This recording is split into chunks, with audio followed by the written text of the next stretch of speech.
Hey, I am Roblox. Thanks so much for the sub. Appreciate you. What's going on, guys? How's it going, Heavy Robot? Darn.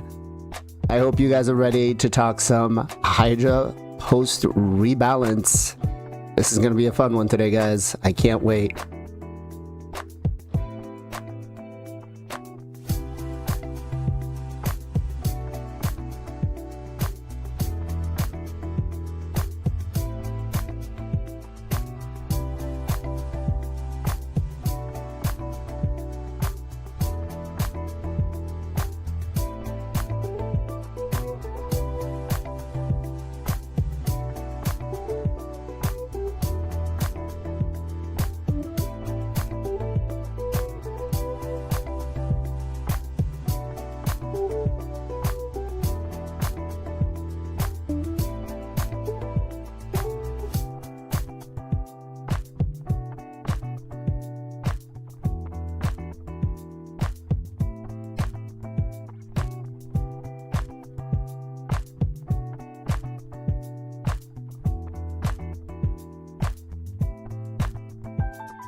30 seconds, guys, and we'll be starting the podcast. Let's get ready.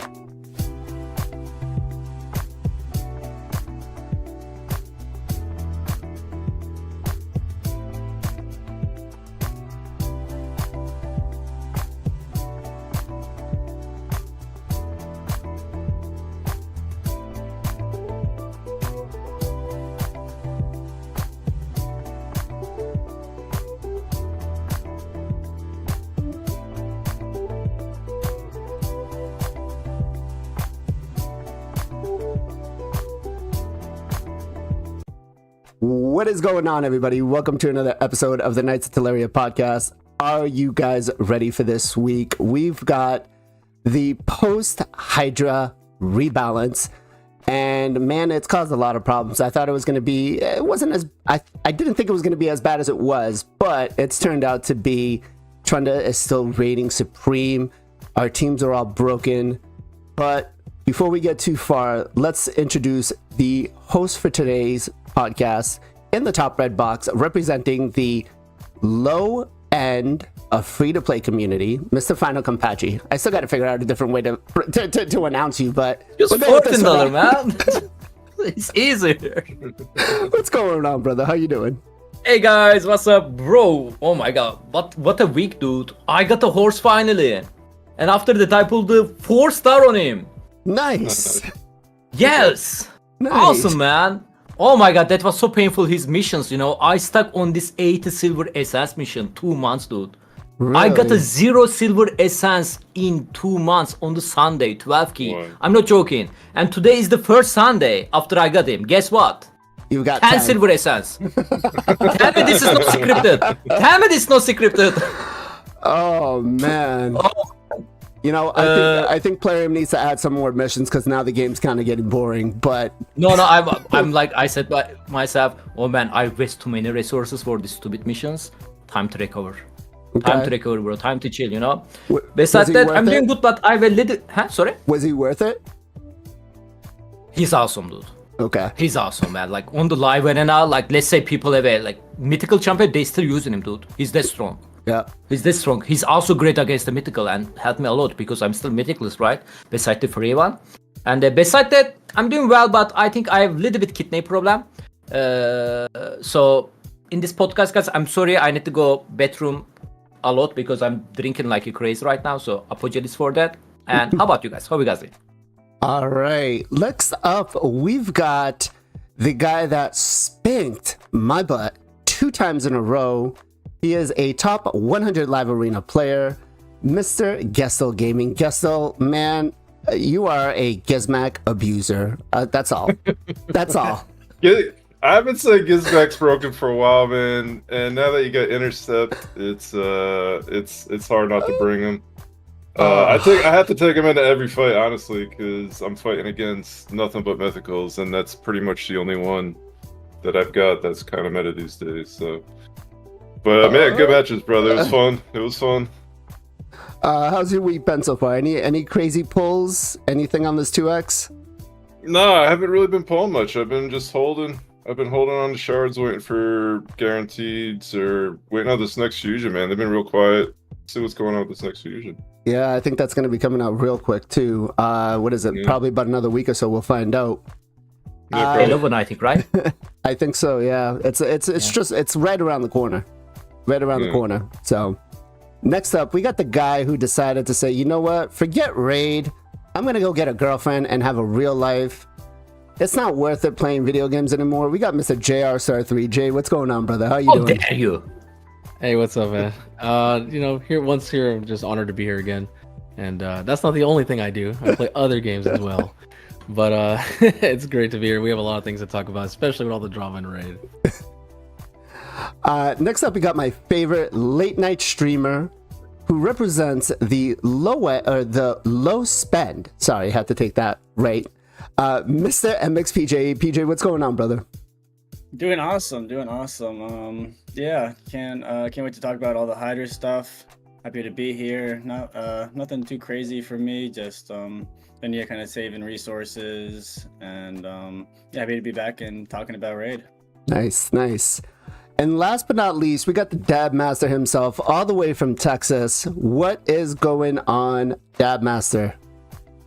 Woo! I don't know. Everybody liked that last time, so doing it again. Let's go. Yeah, I'm ready to talk about this Hydra action. Hydra kids, Hydra wives, Hydra husbands too, because they took all the damage away from us. But honestly, it's been a great week. I've enjoyed not actually having to do a lot this week. No fusions, no nothing. I know Hydra was the main content, and I actually knocked that out right out the rip as soon as the update happened, just to see how badly it was going to be. And yeah, we'll talk about that here shortly. All right. Well, you know what? Let's just jump right into it. So the big thing everybody's been facing this week is the Hydra damage reduction that they've gotten to their numbers. Ken, how much damage have you lost on your teams? I did a fight today on the Nightmare difficulty. Pretty much the same team I used on the before. My previous damage was close to 800 million on the Nightmare, but I replaced my Retors with the Marius because I got him right. I end up by 470 million damage. I was gonna say 700. That's not bad. No. Obviously, I hit the turn limit, by the way. It wasn't a problem for me. So reaching turn limit. Difficulty-wise, it was same. My damage was just lower. It's obviously obvious reason, because we cannot abuse the death hit anymore. They are coming back, and the turn limit reduction. So instead of the 1,500 turn, it's a 1,000 turn now. So, but my damage got lower. But everybody damage got lower, man. Like, I don't know. Yeah. So you got about a 50%. It looks like 50% damage reduction. Which is pretty much across the board what most people got. So, Gestal, what about you? How much damage did you lose off that Trunda key? The Trunda one was a disaster. It doesn't work. The double Yumi Trunda full auto doesn't work. I mean, it did like 200 million super quick, and then it just falls apart. So whatever. I guess that's not bad, but it's not the 20 billion or whatever the heck it was doing. But my main Nightmare team, I run like a Garl.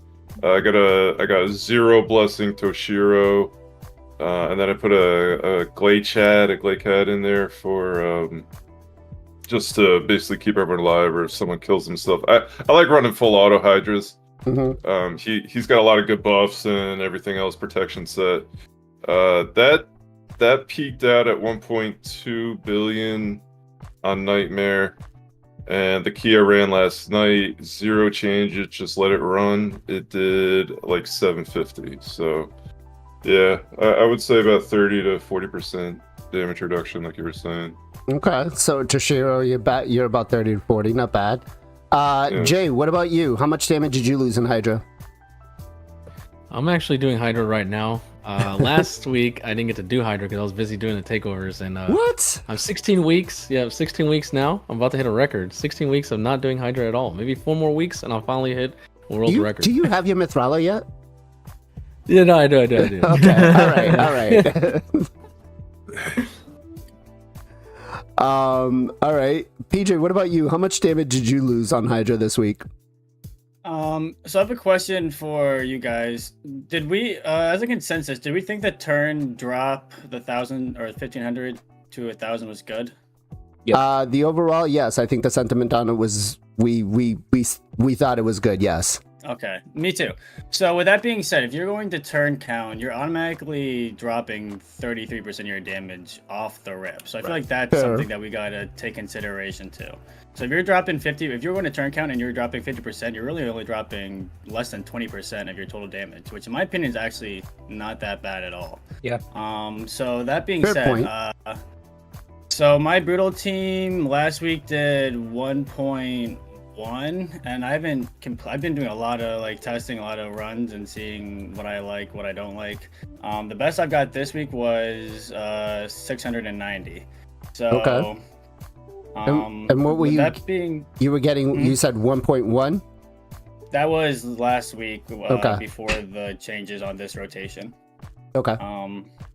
So with that being said, I thought that wasn't that bad of a damage reduction with that in mind of the 1500 turn limit. But I did swap up my teams a lot. Like I think people are going into this Hydra with their last teams and expecting the same things, like same results. And I feel like we gotta go in with like a different mindset and not necessarily just bring in the same team and expect the same results. Like I didn't have any enemy max HP, and I'm bringing in like 2 enemy max HP now. So we gotta swap some things up. Right. That's a good point. I didn't even think about the whole repercussions about bringing down, almost losing 30% of your turns or a third of your turns, and the damage that you would have lost from that. I guess so. Maybe the damage loss might not be as big as we think about it. So, Can Zero, I ask the question to the viewer and you guys? Yep. So they said when they eat us, they got a green bar, right? We need to destroy that to bring our champion back. I didn't notice very thick green bar till the end actually. Whenever I reach like 900 turn, this is when I see the very thick green bar. Is that the same for you guys? Because if it is so, this is not really going to affect the difficulty at all, because not many people are not going to see like 1000 turn. Right. So here's the thing with that. So endgame players like us, most of our accounts are endgame. We can take down the Hydra heads usually before, there'll be 2 or 3 respawns before they have to do a consumption, right? The majority of the player base isn't going to be able to do that, right? They're not going to be able to take down 3 Hydra heads before a consumption comes. So they're going to get to that a lot faster. Myself, I didn't have an issue, probably close to I think it was like 900 turns when I was coming into it. But let me ask Zero, what about you? First of all, answer my question and then answer Ken's question. Yeah, so ask your question again. How much damage did you lose? Yeah. Yeah, so I think I lost overall about half, and of course, PJ obviously brings up a great point, right? We lost like 30% of our turn, or 33% of our turn, right? And what's crazy is since they gave us Ninja, because I never had Ninja before, and I got lucky and got the 6-star Sulfur Ninja, my hard team, which was Aboro and Makagi, I replaced it with Ninja, and Ninja was doing insane damage. So I used to get 2.7 billion. That's with the multiplier, right?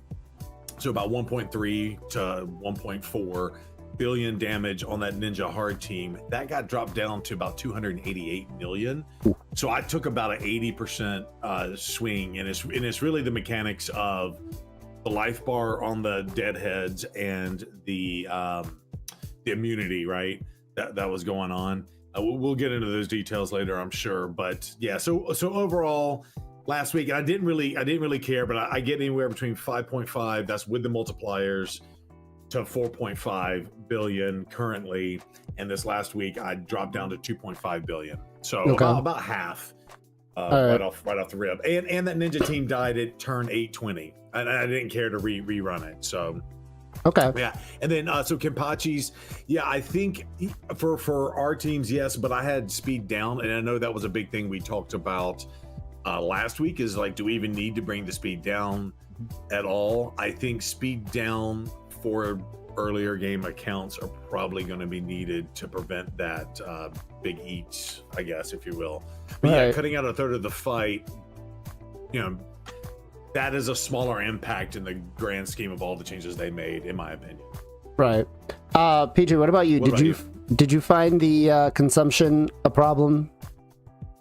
Or the Devourer? At the end, it definitely got bigger. I think when my first time I ran my Brutal Key, I got like really bad RNG, and there was like the Mischief head, he didn't have like Hex, I just kept on like weak hitting or something, and I couldn't get him out, and I had to restart from that. But on my Nightmare team, I didn't really see any much difference. But I could see for people that are earlier to mid game, that it could escalate really quickly. It could be hard to get them out. Okay. Yeah, and let me just jump back in real fast to. I'm gonna get my mute button ready for you. No. The other thing too is I wanted to run my teams exactly how I ran them the week before. So that means full auto on Nightmare and Brutal as well. And we do know that they were targeting they were targeting alive heads with immunity versus dead heads and stuff like that. So I think a percentage of that, if they fix the AI on that, a percentage of that damage went there. But I specifically ran it so I had a closer apple to apples comparison. So that's something else to consider. All right, I'll shut up. Jay, what about you? Yeah, in the raid digest, they did talk about that. They realized that there's a bug going on, right? They're gonna in the future, which who knows, it could be 2 weeks, a month, but they said they're in the process of fixing that situation to help out with the AI so they can, work how it should have worked. yeah. In the process, right? Plarium soon. Gestal. What about you? Was the Devourer an issue for you? No. I got to 1,000 turns with that team I described earlier. Toshiro and Garl, I mean, they have so much AoE damage, and even the single target damage on Toshiro is pretty big. I run it with Mikage too, so it's just like constant A1s from Toshiro. I had no problem getting them out. I haven't run my other two comps, so I could see it maybe in one of those being an issue for sure, though. Okay. And I guess, Ken, you said it wasn't an issue for you up until the end. So, and I feel like that's going to be more of an end game player issue that we start seeing. Early game player, right? So the people that are just entering in that can't take those Hydra heads down early enough. The end game players really aren't going to feel that happening. But somebody here mentioned testing in the chat. And we got to get to this, man, because in the What's Next video, they showcased the Trunda composition doing between, I don't know, it was like 250 billion to 600 billion. And then, Lord and behold, Trunda still reigns supreme as the #1 damage dealer for Hydra. Granted, she's not doing 120 billion, but since we have gotten a whole rebalance on everybody's dungeon, or on everybody's teams, Trunda's still coming in #1. And I know you guys might say, well, it's still a little too early. It's still this. We've got screenshots of the top 10 teams. This is a Nightmare team that came in at 3.9 billion, right? Next one up, 2.8 billion. We've got another one at 2.5 billion, 2.4 billion, right? 2.2 billion, 1.3 billion, 1 billion with Trunda still. We've got 854 million on a Nightmare team, 648, and now we get into the not the normal teams, right? The Ieyasu, the Ieyasu teams, Ieyasu, Teox, and all the other crazy champions that it takes to get done. The highest that we've seen so far is 1.4 billion, 1.3 billion, and then we start falling down to 1.1, 1.1. We got 1 billion, 1 billion. This one over here actually kind of really surprised me. I was like, okay, so Ninja is still viable here. Teox, of course. Right, Teox, of course. Then we go down to, 958 million, and so on, right? 1.3 billion on hards and normal. I gotta ask, Aquarium, are we testing everything out, or are we just kind of throwing this out because it feels like you just ran it on normal and didn't think that people would actually spend the time and energy to run these manually? Ken, let me ask you, do you think Plarium tests their own stuff out? I'm not making a joke here. I'm dead serious. Okay. Hold on. First of all, Plarium made the announcement 2 times. They mentioned exactly the same thing, guys.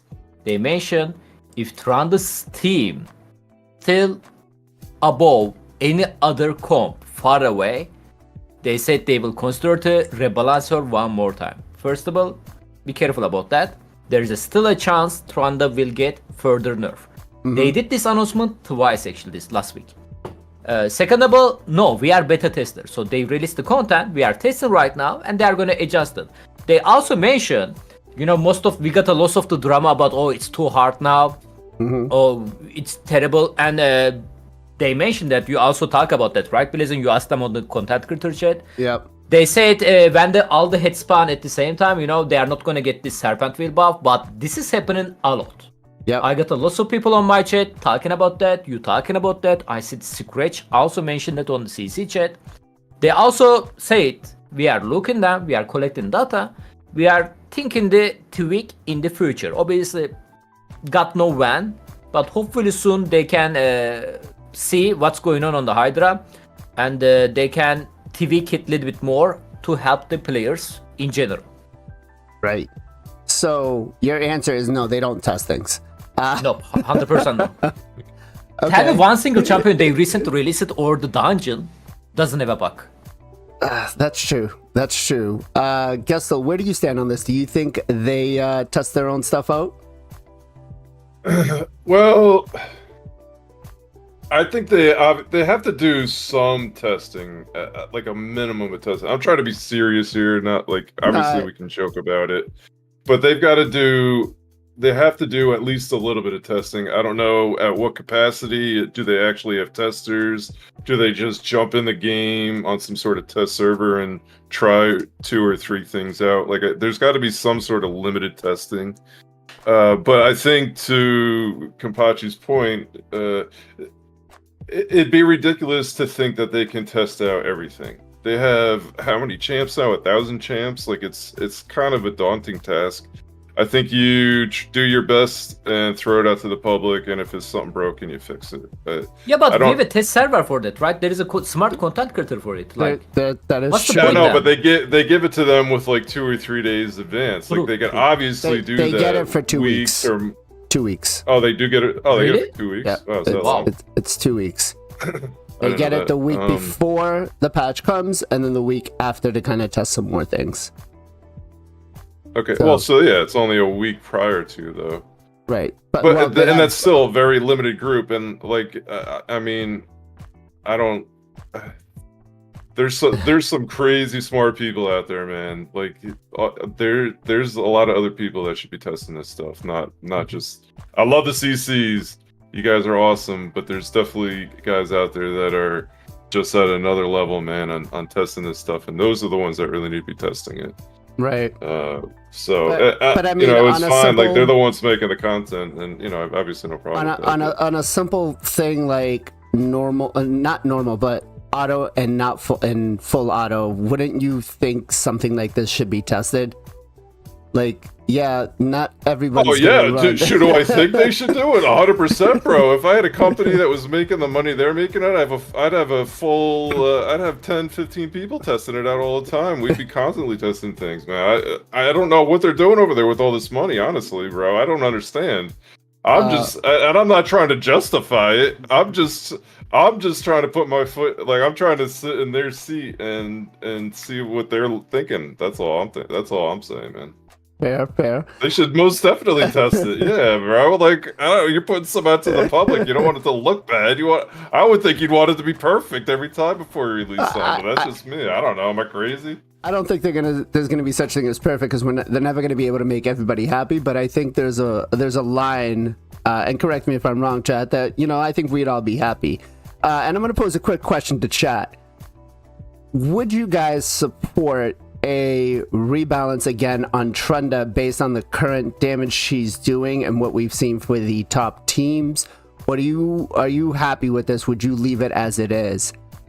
Jay, same question to you. Do you think they test their stuff out? They do test, but they don't do extensive testing. I mean, me being content creator and being able to talk to certain people, especially when it comes to bugs. Bro, Timid and Kaja still bugged, even after I let them know that it's bugged. And they were like, we don't know what you're talking about. I'm like, and I show them a clip. They're like, all right, we'll get it next patch. Next patch is still bugged. Kaja cannot be countered by Lydia. You can still revive. So, like, there's stuff that, like, That's awesome. It's so weird. Like, you know, like it might be small little things, right? And you might be like, oh, it's not gonna change the game because it's not breaking the game, but it's a little thing that could change a live arena fight or something like that, right? Right. So I don't think they do extensive, especially when they release new champions. And in terms of when it comes to Hydra for Trunda, yeah, I mean, they're adjusting her. I like the adjustment. Look like something that would be cool for like arena or maybe like PvE, like kind of in between both. But if they have to reduce a little bit of numbers here and there, they should. You know, you don't want one champion, especially old champion, where she's not even a void champion, right? She's kind of like a 2020 champion still reigning. That's kind of crazy. So they have to do some numbers adjustments, you know? Right. PJ, what about you? Do you think they test their stuff out? Like Gestal said, I mean, they have to have some type of form of testing. You guys bring up the test server, and yeah, I personally, like, obviously if the CCs find something wrong, like, they're going to report it back, but their job there isn't to test the game, it's to create content for the upcoming patch and stuff like that. So like, it's hard to like rely on them to solely like be the test server participants when like that's really not what they're there for. Obviously, if they find something wrong, they're going to report it back, but not their main job.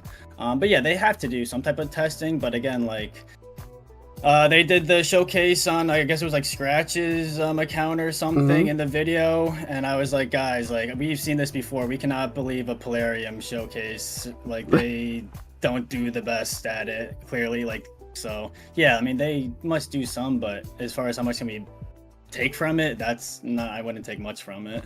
Right. Zero, what about you? You think they test their stuff out? Oh, yeah, absolutely. They're testing it. So I come at this because I have even though I don't program in my day job, but I went to school and learned computer programming and stuff like that, right? So speaking from the grand scheme of things, and honestly, it's going to make it sound like I'm a shield for a Polarium, and I'm absolutely not. I'm an employee.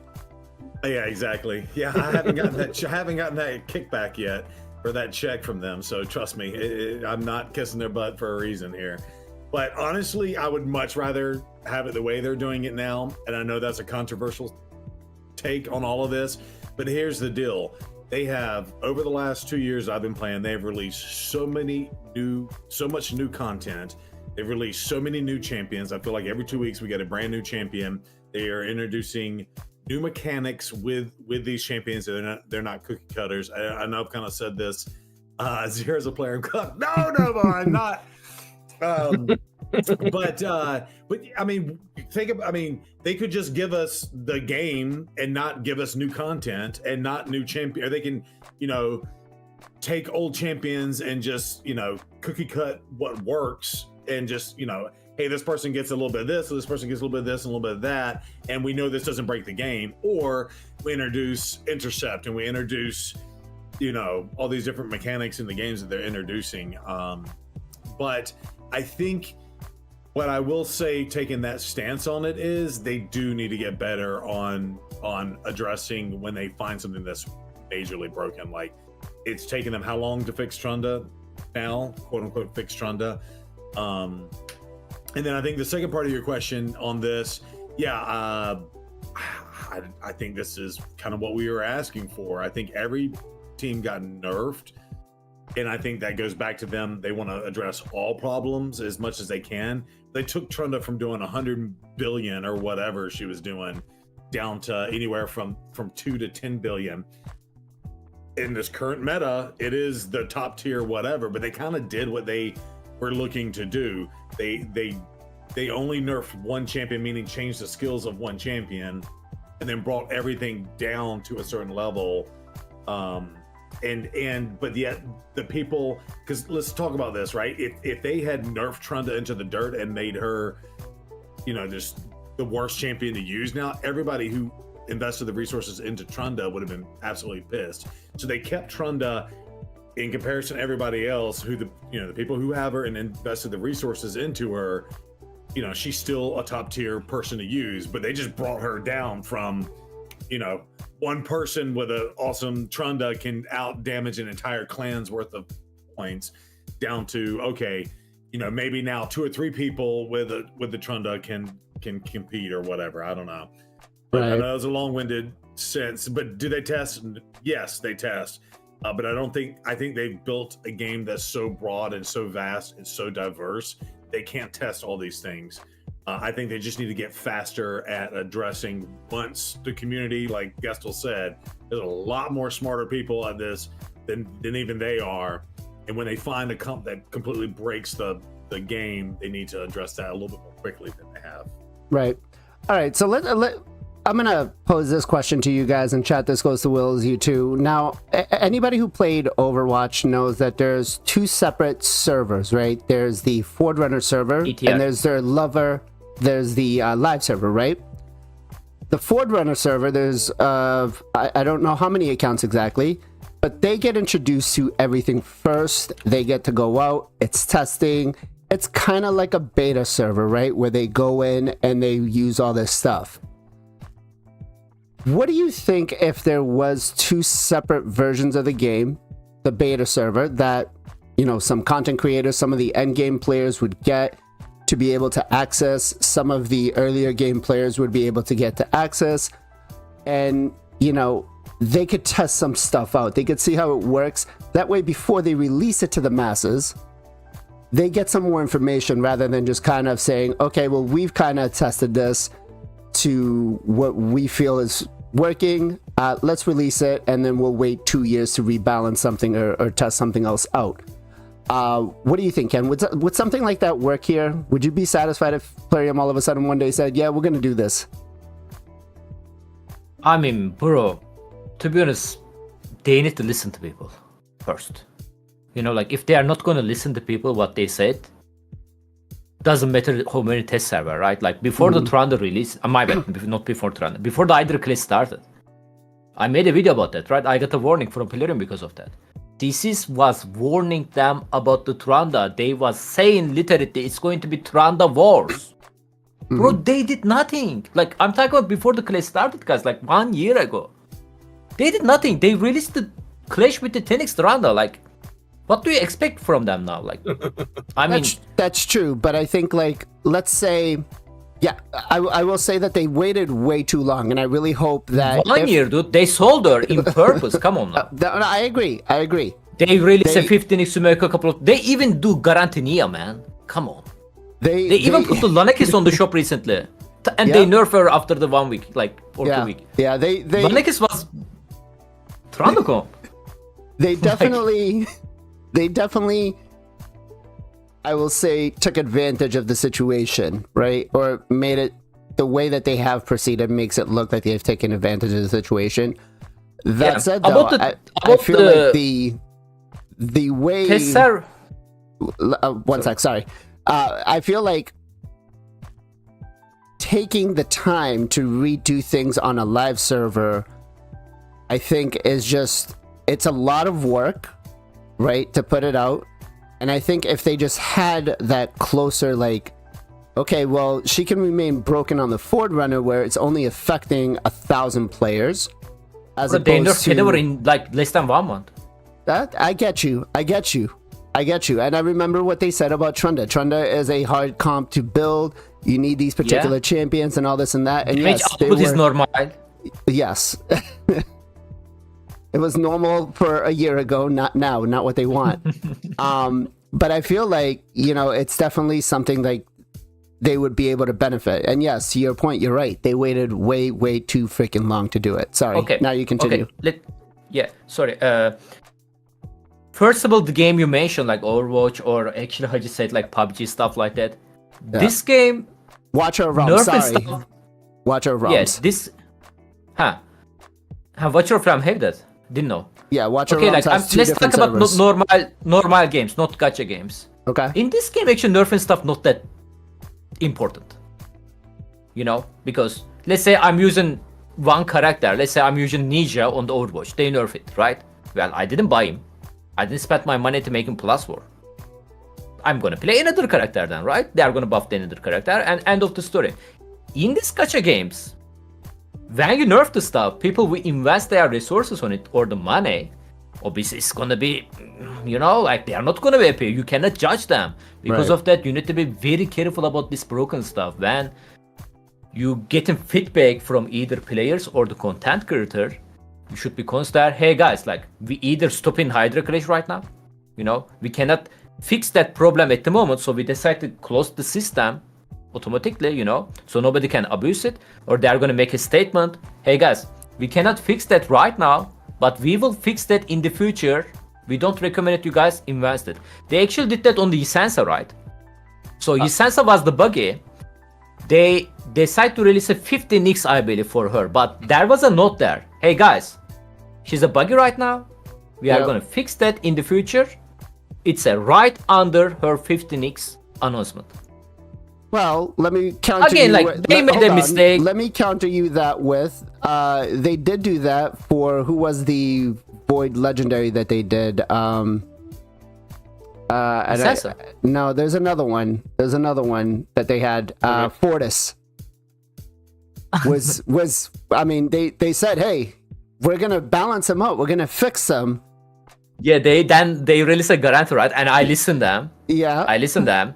And after that, after 1 year, he got a buff, guys. He's still on my protecting my vault. yeah. Okay, so there's my response to you on that one. But Gestal, what do you think, man? Would you be cool with Plarium saying, listen, here's 1,000 players. You guys test this stuff out for us. Don't close beta. Don't hide it. Don't NDAs. Let the community see so they can get the feedback. People can showcase it and that kind of stuff and play it. Would you be in support of that? Yeah, I'd have no problem with it. Yeah. I mean, they should be doing it. They should be doing something like that. I don't know why they don't. It seems like an easy fix to it because there's plenty of people that would like to do it, and that's like free work. Like, why wouldn't they do it? Right. Chat, what do you guys think? Would you be more excited for stuff to come out as it's being released? When when you've seen a month or so of other content creators or people playing with it, would you have a better experience looking at it and saying, okay, yeah, this is working as intended, oh, this is a problem? And would you be excited when it gets released and say, oh yeah, now I can play this and it's actually working the right way? Big shout out to Battle Slam for a raid of 19. Thank you, brother. Appreciate you. Jay, what about you? What do you think, man? You being a five-headed player, wanting to think outside the box. Yeah, there's a lot of things, certain situations are not always going to happen. Like when, as a content creator, you might, I don't have a test server access, but I've always been trying to build, even before TS, I've always tried to build champions that no one thinks about, like Great Floriaka, Islin, Great Opening, Clanfather, just trying to like use different champs, thinking out the box, right? Always. People probably just vault all these champions right from the get-go. If I see value, I'm gonna try it, right? And this takes a lot of time, takes a lot of investment, takes a lot of, over and over and over again. Like, I didn't find about the stuff about Timmy for a while. Strategos Island, now people didn't like him. Now he's amazing for defenses, right? So this thing takes time. With most content creators doing test server stuff, you just go there, do videos, showcase them a little bit, show some builds. That's it. That's not really like maybe a few hours. This we actually need a team, maybe like 5-10 people who just sit there and just finagle, put tons of different sets to see, like curing sets or guardian sets. Just testing all these little things out would be nice. You don't have to have a crazy 50-man team. Just a dedicated people just to try things out in live arena, try things against clan boss, Hydra, see if there's any bugs. I think that'd be amazing. How much more would it cost you? It wouldn't be that bad. Even if they told me, look, because I've had a lot of headaches with this game. If they told me, look, bro, an extra, daily gem pack is $10. Would you willing to support us $4 to have this team? I'd be willing to give them money to have a supported team to actually fix the problems in the game, instead of having to tell players over and over and over. And then a year later, it finally gets fixed. And you're like, bruh, I would like that in raid. To be honest, I don't think it would cost them anything to just say, open it up. Like, there's players like 4-0, right, who looks outside the box trying to use champions like Ultimate Gaelic to do stupid amount of damage in Hydra. And I think players like that deserve some sort of like, hey, let us in there, let us test this kind of stuff out. And I get that they want to try to have fusions be a secret and stuff like that, and they still can. They can still release that kind of stuff on there. But I think, like, before they go to do a rebalance or a fix or something, have a certain amount of accounts flagged to say, okay, you guys are our testers, try it out, let us know what it works. get the feedback back. PJ, where do you stand with that? Yeah, I think there's gonna be a balance of, I wouldn't want them to necessarily get like access to new stuff coming. I know that is the point of the test server, but I guess like stuff that's already in the game, because I wouldn't really want spoilers, or I guess yeah, I'd like to get a fresh start of when it drops for everyone, but I would like to have like a test server of like what's already in the game for people. The question is, or the issue is, of getting the right people to do the testing. Like, I'm not sure how they would do that. Maybe people could send applications and they go through it, or how they could figure that out. But because we don't want just like anyone doing the testing, we need people that actually know the game and know the mechanics. And you're trying to break the game pretty much. I want people that trying to break the game, so TELERIA knows how to fix it. So we need to find like really smart people that know how to do that. But if they could get that, that would be awesome. Yeah, I think a test server for the live game would be awesome, and could help with that. Yeah, I feel like they have this information at their fingertips. They can go in, they can look at the accounts, they can look at who's doing what's doing what. It's just a very simple fix for them to do. Master, where are your thoughts? Yeah, so I think the test server access would be a fix for any new content coming out. I think we've all talked about it. The problem with nerfing an existing character is, again, people put their real money and their real resources into it, and they weaponize different events to try to get you to spend money to get this really OP champion. So it's really tough for them to go back and nerf these different champions once they do that. So again, it's a fine balance. I think that would be a good fix for releasing new stuff, but I still think they need to address stuff that's broken. And again, it wouldn't matter. Nobody cared about nobody cared about Trunda and what she could do, not really, until they introduced her into this Hydra clash, or they yeah, nice t-shirt. Until they did the competitive version of this. And it kind of goes back to the other games, right? If you have a competitive version and you have one thing that's super OP, kind of nerf it and balance it out for everyone. So they're trying to develop this competitive areas of the game, but yet they really don't want to nerf things that people have spent money on. Like with the traditional games, right? They just buy the game and boom, they get this OP gun that anybody can get.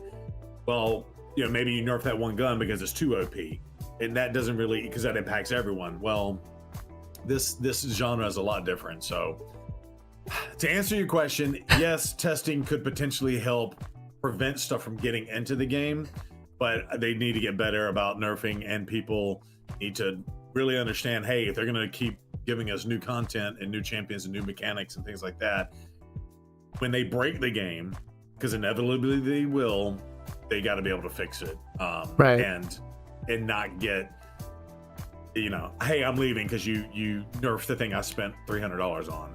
And I get why people would feel that way. So trust me, if I spent $300 on a champion and they turn around and make it irrelevant, I'm going to be pissed. I'm going to be absolutely pissed. So I think they're really trying to thread the needle with a lot of their actions, but they need to get better at it. Right.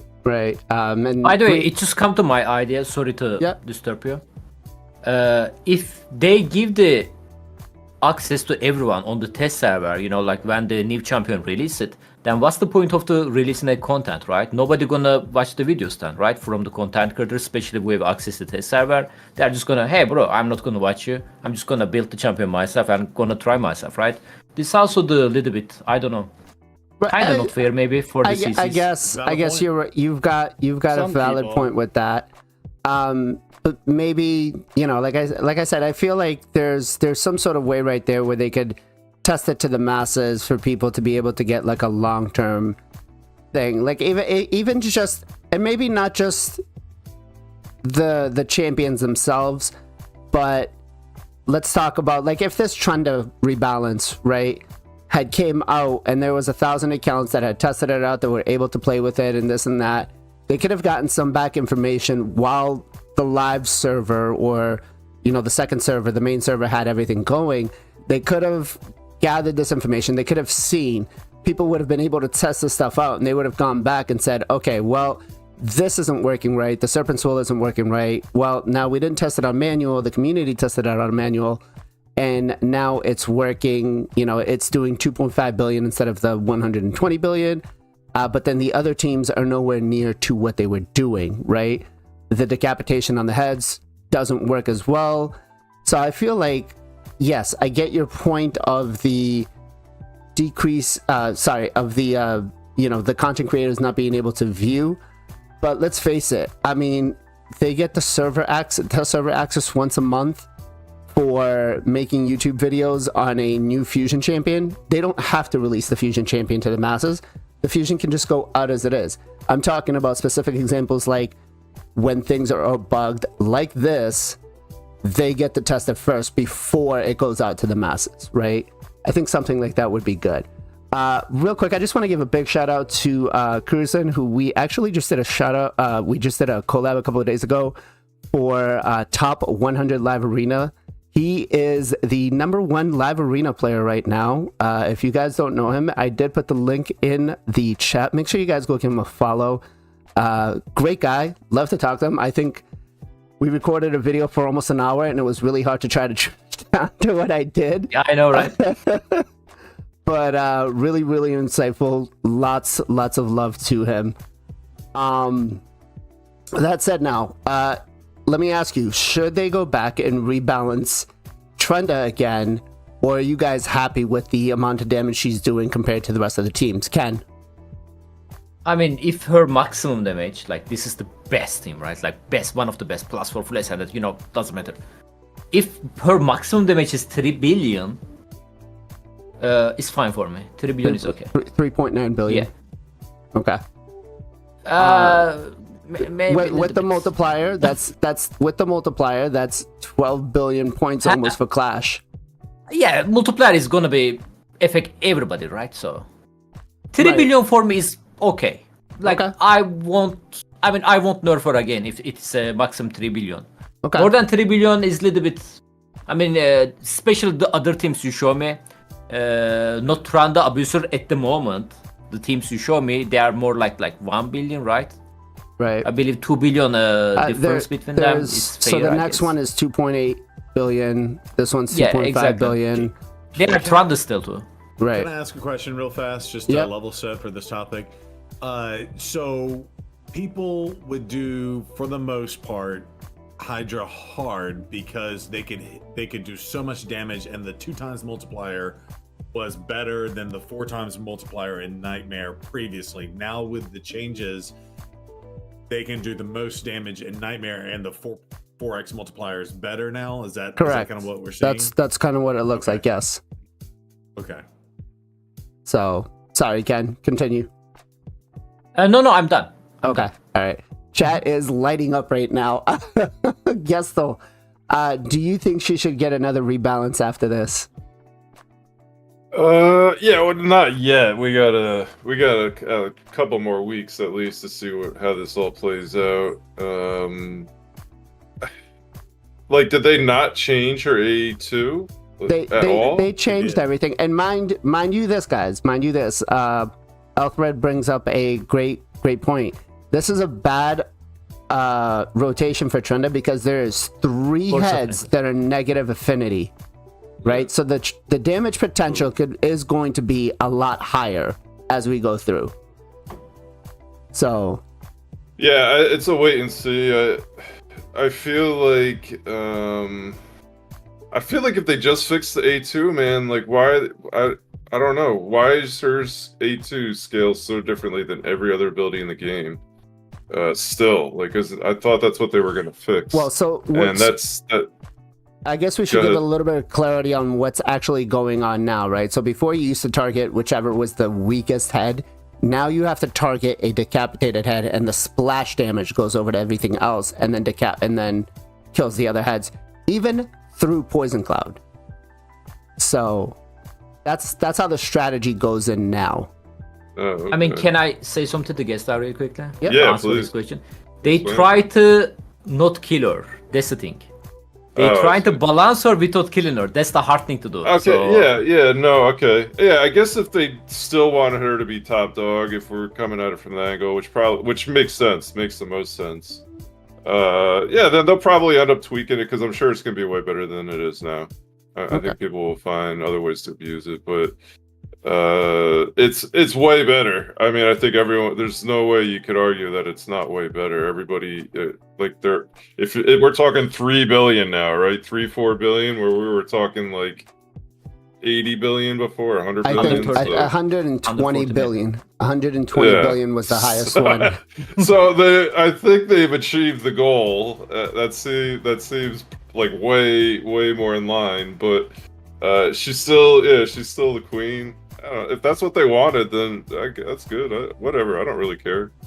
Okay. It's good.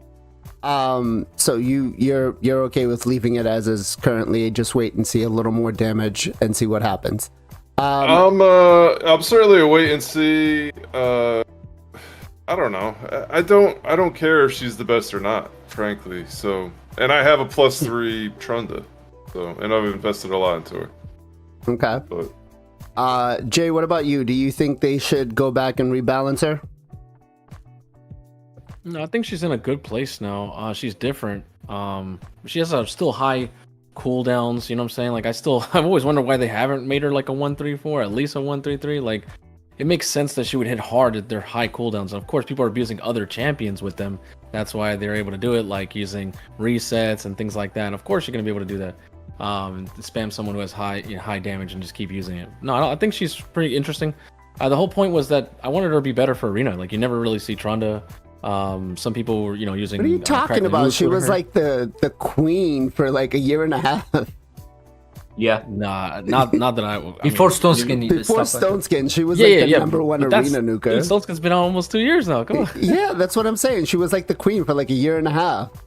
But I never used her. So should I get? Remember there was Kitesis back then. There was other champions being able to do Yeah, one shot yeah. people. Jay just Bro, likes to go Madame against- Trunda was broken. Yeah. Anyways, but basically, yeah. Me personally, I just wanted to see her more because all you hear about Trunda is just Hydra. I wanted to see her everywhere else, right? Like, okay, let's see Trunda do this or more in PvP. Doing unless you have to have like burners like Gizmac or Alaz or other things like that. And that's all you hear about now. Or Nias. I wanted to see her more in arena, back how she used to be, right? There's a arena queen, but now she's just basically spammed in Hydra. But they adjusted her, and I like kind of how she is now. She's a little bit more PvP, but people can still use her in PvE, and that's where she is now. I think nerfing her even more that's kind of harsh. She's gonna basically be useless at that point, just a Volt Guardian. So I don't want to touch her too much, in my opinion. But that's just Okay. like I said, it's all these comps, right? Why haven't they fixed the Yumeko resets? Like things little. There's other things in my opinion. I'm gonna defend Kenpachi on this because the Yumeko isn't the problem. Because if you put any other champion with a double Yumeko, you're not gonna get the same damage. Maybe a mythical champion like Toshiro or the void legendary Liasu, maybe then, but I don't think Yumeko is the issue here. Until another mythical champion comes out that hits harder than Trunda, and then people are just gonna replace Trunda with that, and it's gonna be another situation with that too. Right. That's and mythical champion too. I'm okay with that. Right, and I think you're right with that, Ken. I think who was it I want that that said broken, it? man. Darn I says want it that right broken here. because I'm gonna get mine first 1 year. I mean next year. It's been already 1 year. I didn't got any, and next year I'm gonna pull first one for 2 year Mercy. I want broken, bro. After 2 year, I'm sorry. Yeah, but Ken, you're the first mythical you're gonna pull is just gonna be another Lady Mikage. He's gonna pull another Mikage. Watch. I mean, I'll take it. Better than she's still better. I mean, Duke King is still better than some mythical. So I want Frony, man, bro. Frony is super underrated. He's hitting so hard, dude. He's seriously hitting so hard. Really? I swear to God, he's hitting like rocket, bro. Or I'm just better there. I don't know. Yeah, no. Let's go to. Sorry, I lost track of my mind. So I think it was Darn that said it was Saf that kind of looked at some of the coding, and it looks like they didn't recode it. They just kind of put like a band-aid on it to fix or to rebalance the A2s. So that said, though, PJ, where do you stand with Trunda? Should they rebalance her again? I think I definitely gotta wait to see, but I think generally she's in a way better place now. I think Zero Brew brought up a really good point earlier about like the clans that had like 1 or 2 like insane Trunda teams that were like carrying hard now are gonna be nowhere near it, so it's gonna be like that's gonna be balanced. And I still think like the top Hydra team, the top Hydra clans are still going to be the top Hydra clans. Like there might be some like switching and swapping, but I think it's a way better state than it was. Like people can still say, oh, like we gotta like people can still wail for Trunda if they want. Like that's not like people are saying, oh, like they're not gonna change it because they're gonna lose money. But if she's still really good, they didn't want to kill her. They want to make her more in line. People can still spend money on her if they have her. And it's again, like it's gonna be a lot harder to get these like Nightmare teams. People that were running Trunda teams on Nightmare on my clan are now running them on like Brutal, so it's not gonna be as easy to do it. Like and also if you were doing it, like you'll be matched up with people that are doing Trunda teams. If you're probably not doing Trunda teams, eventually like Clash is gonna even out, and you probably won't be facing Trunda teams either. So that will be good as well. Right. Okay. Let's go to Mr. Zero. Where do you stand? Yeah, so far I think y'all all hit the nail on the head. We got to give it time. I think first and foremost they have to fix what they broke with all the other mechanics. I know one thing, as I was running my team specifically, I saw my Mikage would ally attack an immune head when there were dead heads out there. Right. For example. That was horrific coding, and I probably lost 40 or 50 million damage minimum from coding like that. I think if they fix those other problems, that might bring other teams that took a hard nerf on this. Again, I took 80% with my Mikage Ninja team nerf specifically. So if I get up to like a 60% nerf versus 80% nerf based on that bad coding, it might bring me more in line with the Trunda. So I would much rather them fix all of those issues and see where we are. And I think we need to monitor it for a couple months, right? We need a couple of rotations in there. And I didn't realize that 3 of these heads spawning are weak affinity for Trunda.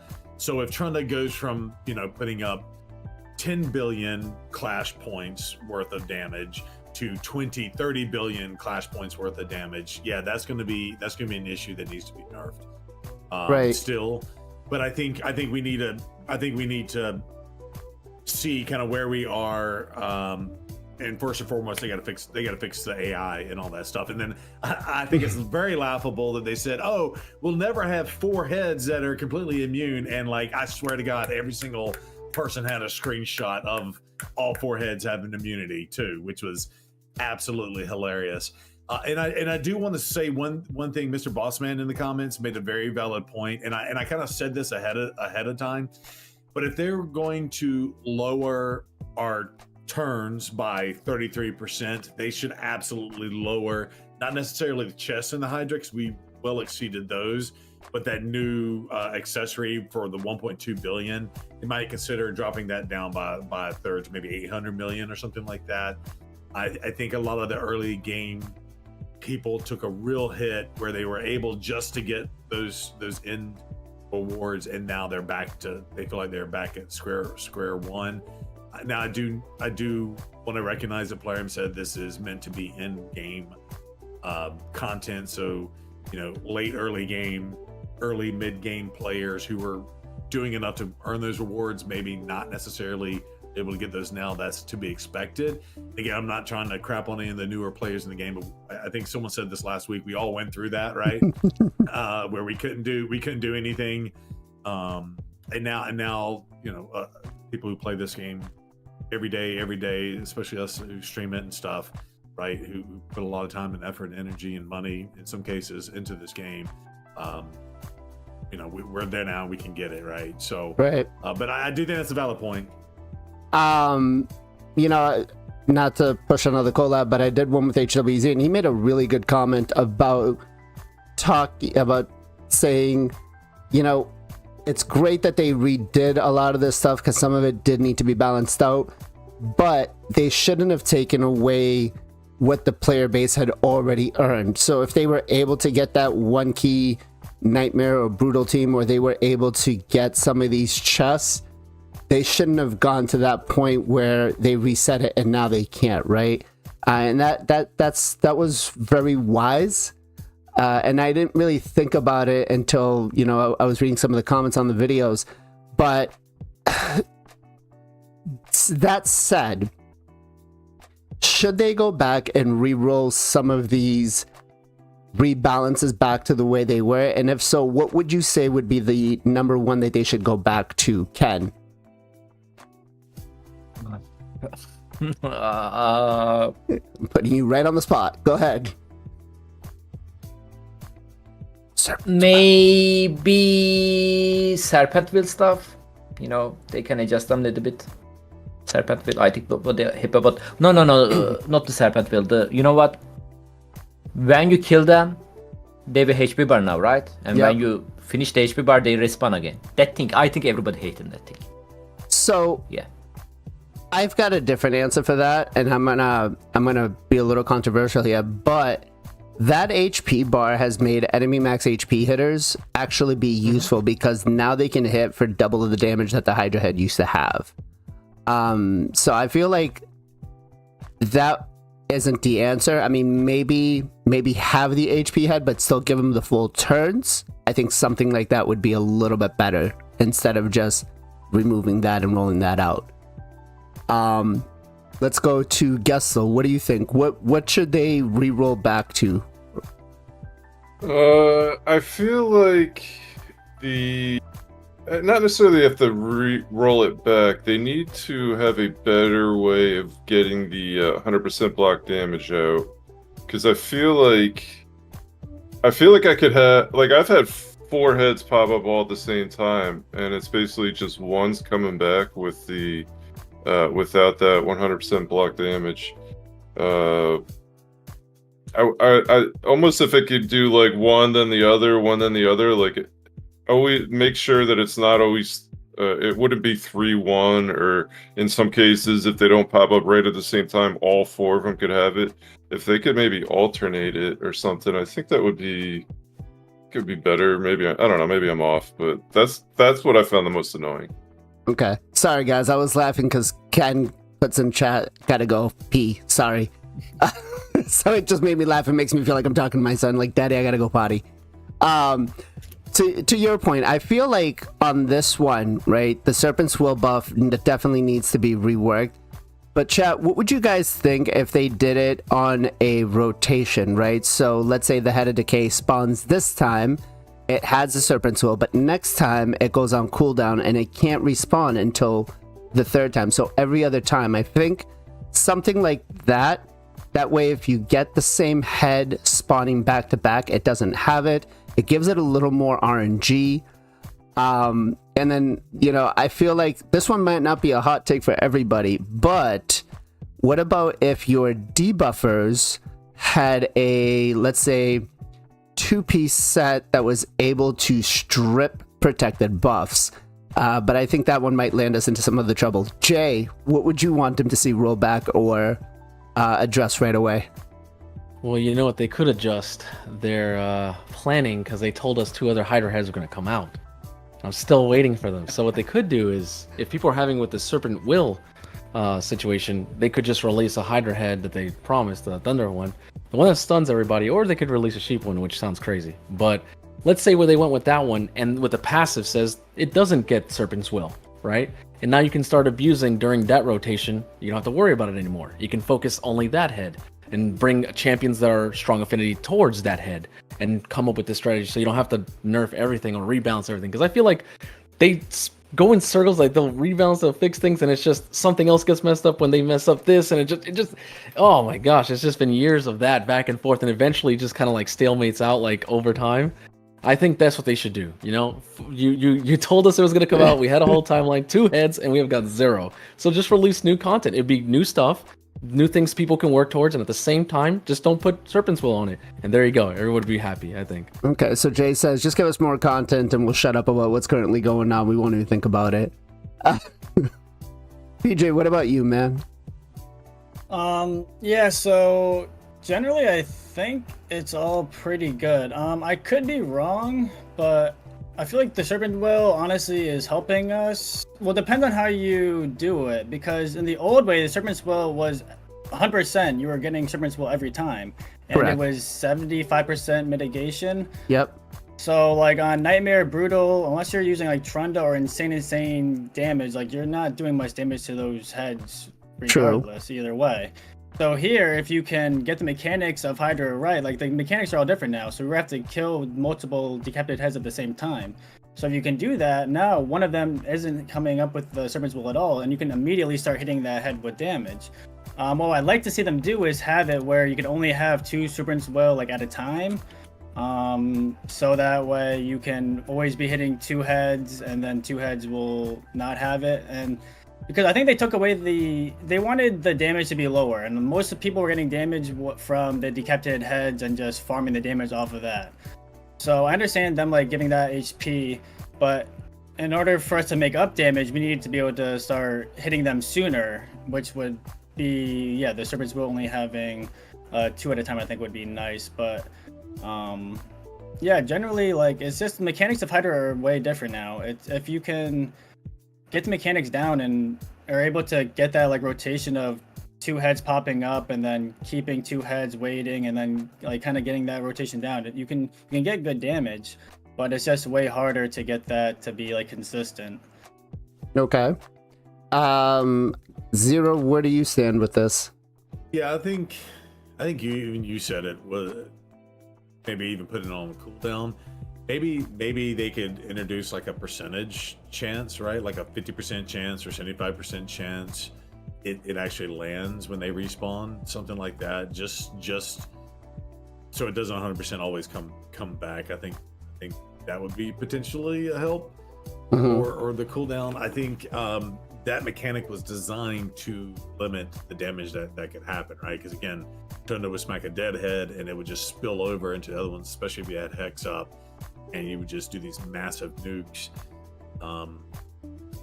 So that's why they made it the 100%.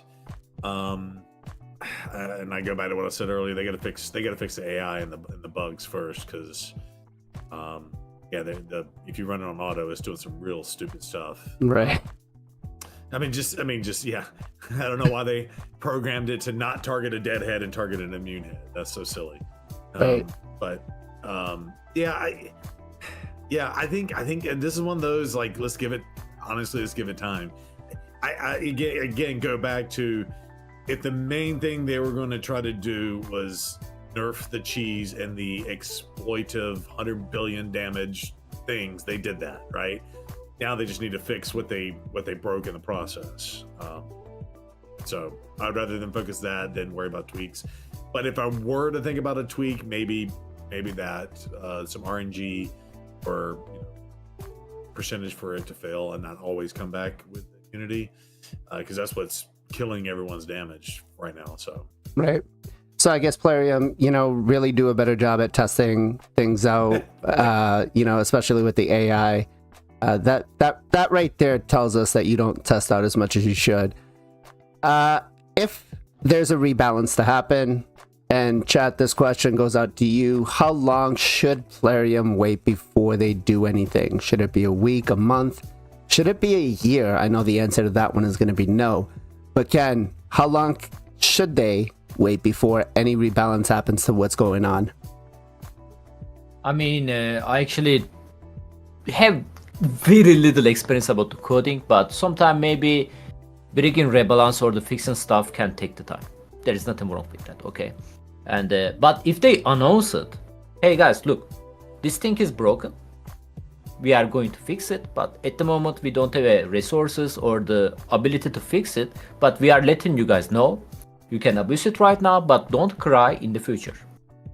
If they do this announcement, I actually don't mind taking like a year, even a year. Obviously more than a year gonna be like stupid, you know, at this point.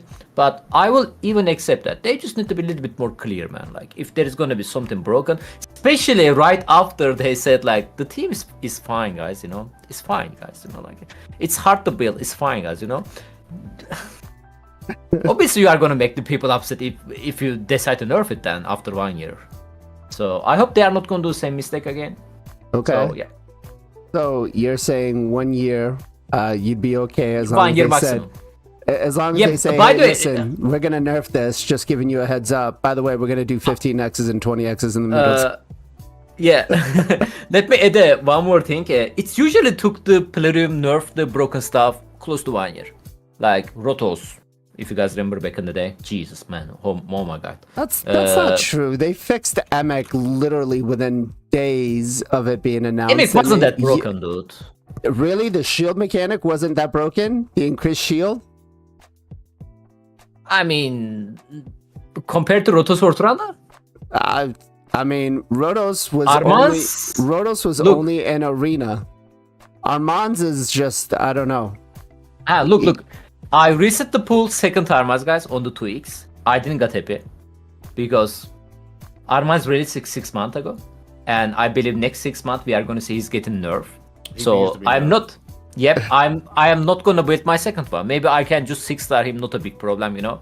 But I'm definitely not going to give him book or the masters. I should be super happy, right? I got one of the most broken champion in the game, but he's gonna get nerfed, dude. Come on, everybody should probably agree with me, right?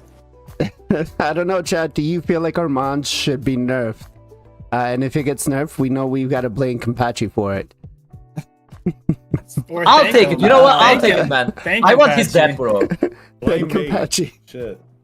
Fix him and then blame me. I'll take all of the heat. I'll take the heat. I don't care. Nerf that guy to the He ground. makes Arena the worst game mode in the game right now. He I only loathe it makes because Arena the he's in worst game mode when you don't pick him. As long as you can pick him and you're faster, you're I happy. only pick him to prevent other people from picking him against me. I'd rather not use him. I'd rather him not even be in the game than to be forced to take him every time. Like, that's how broken he is.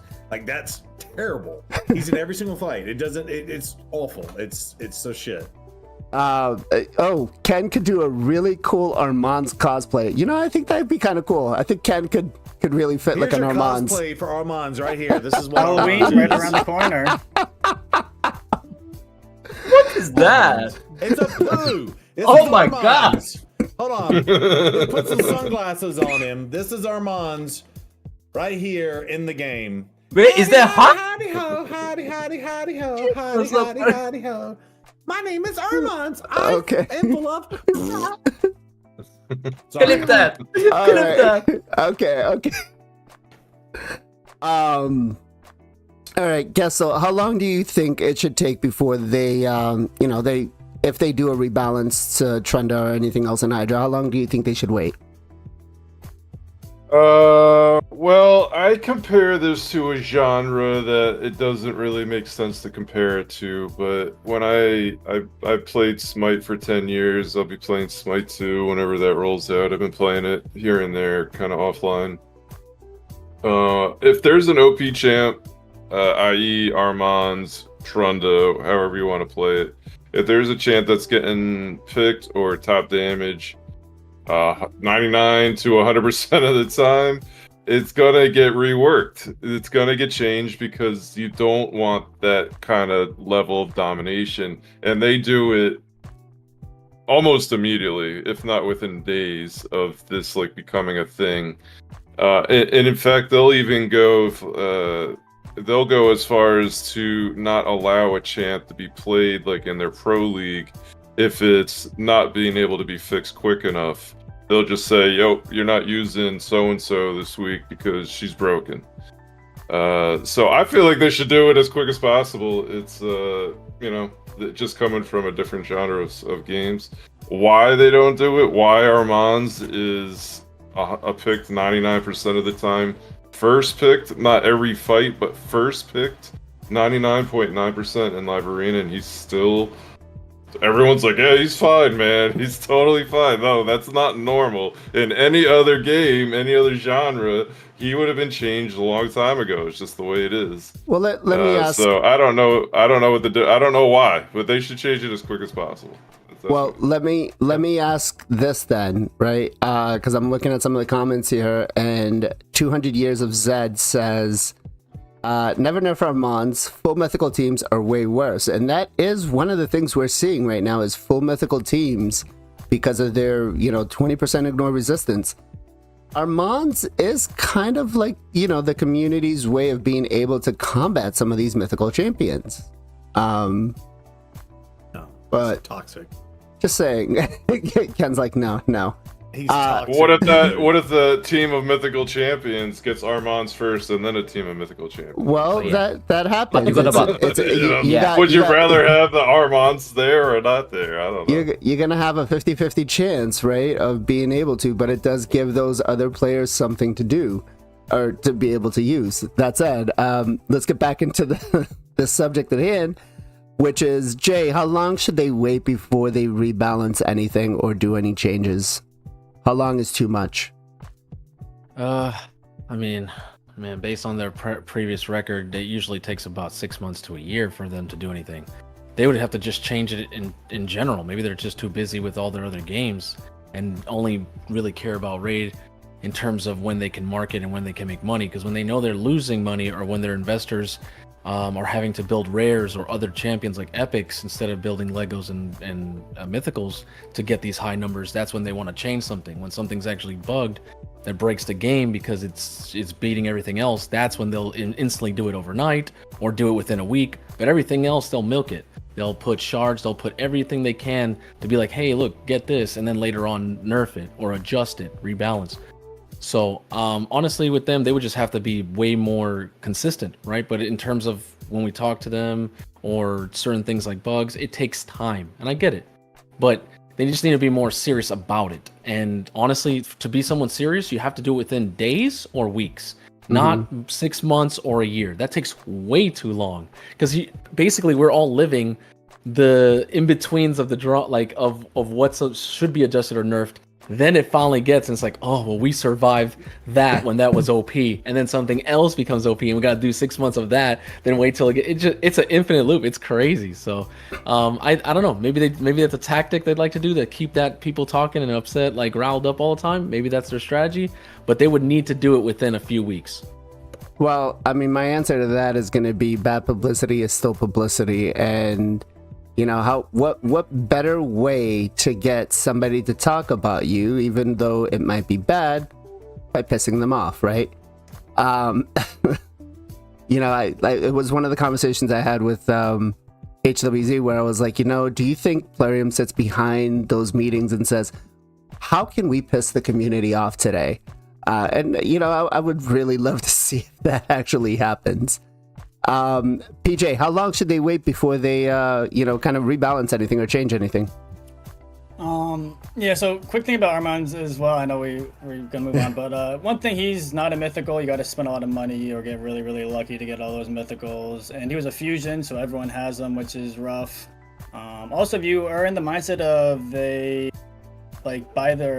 sell the solution, Armand's might be getting nerfed soon, because Ash Arrow seems like a pretty good counter to Armand's. And they just released him, so maybe sooner than later. But as far as Hydra, I think they got around the new year, maybe a few weeks after the new year. I think they'll give a good enough time, couple months to get away from this rotation. Would get a new Hydra rotation. Probably be better for Trunda, see how she does on that rotation.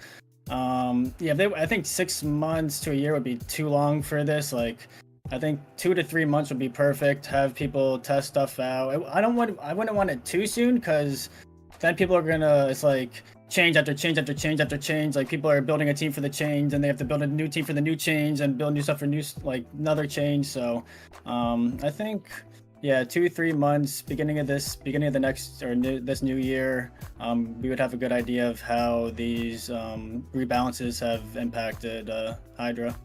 Okay. And I think you bring a valid point there, changing it on an area like this with Hydra, where the rotation doesn't change month to month. The rotation changes month to month. Giving it some time, seeing how it's going to work with, this rotation, the next rotation. I think that's a very valid and fair point. So, Zero, what you got? Yeah, if I was in charge, if Zero Brew could have one day in charge and not throw a turd on the camera, I would make it a multi-tiered approach. I think I like the idea of whenever you're creating something new, having a test server and letting the community essentially break it on purpose. I think that would be an excellent way to nerf a champion before you release him, because then you get rid of all the bad publicity of trying to sell a champion, you know, forcing people to use their resources to get him and then nerfing him later, right? So you kind of, you know, nip that one at the bud. And then I think Gestal hit the nail on the head, and I've played Smite too. And when you have these competitive areas in the game, you have to balance the game. You have to make it a priority. And I think Ken even said,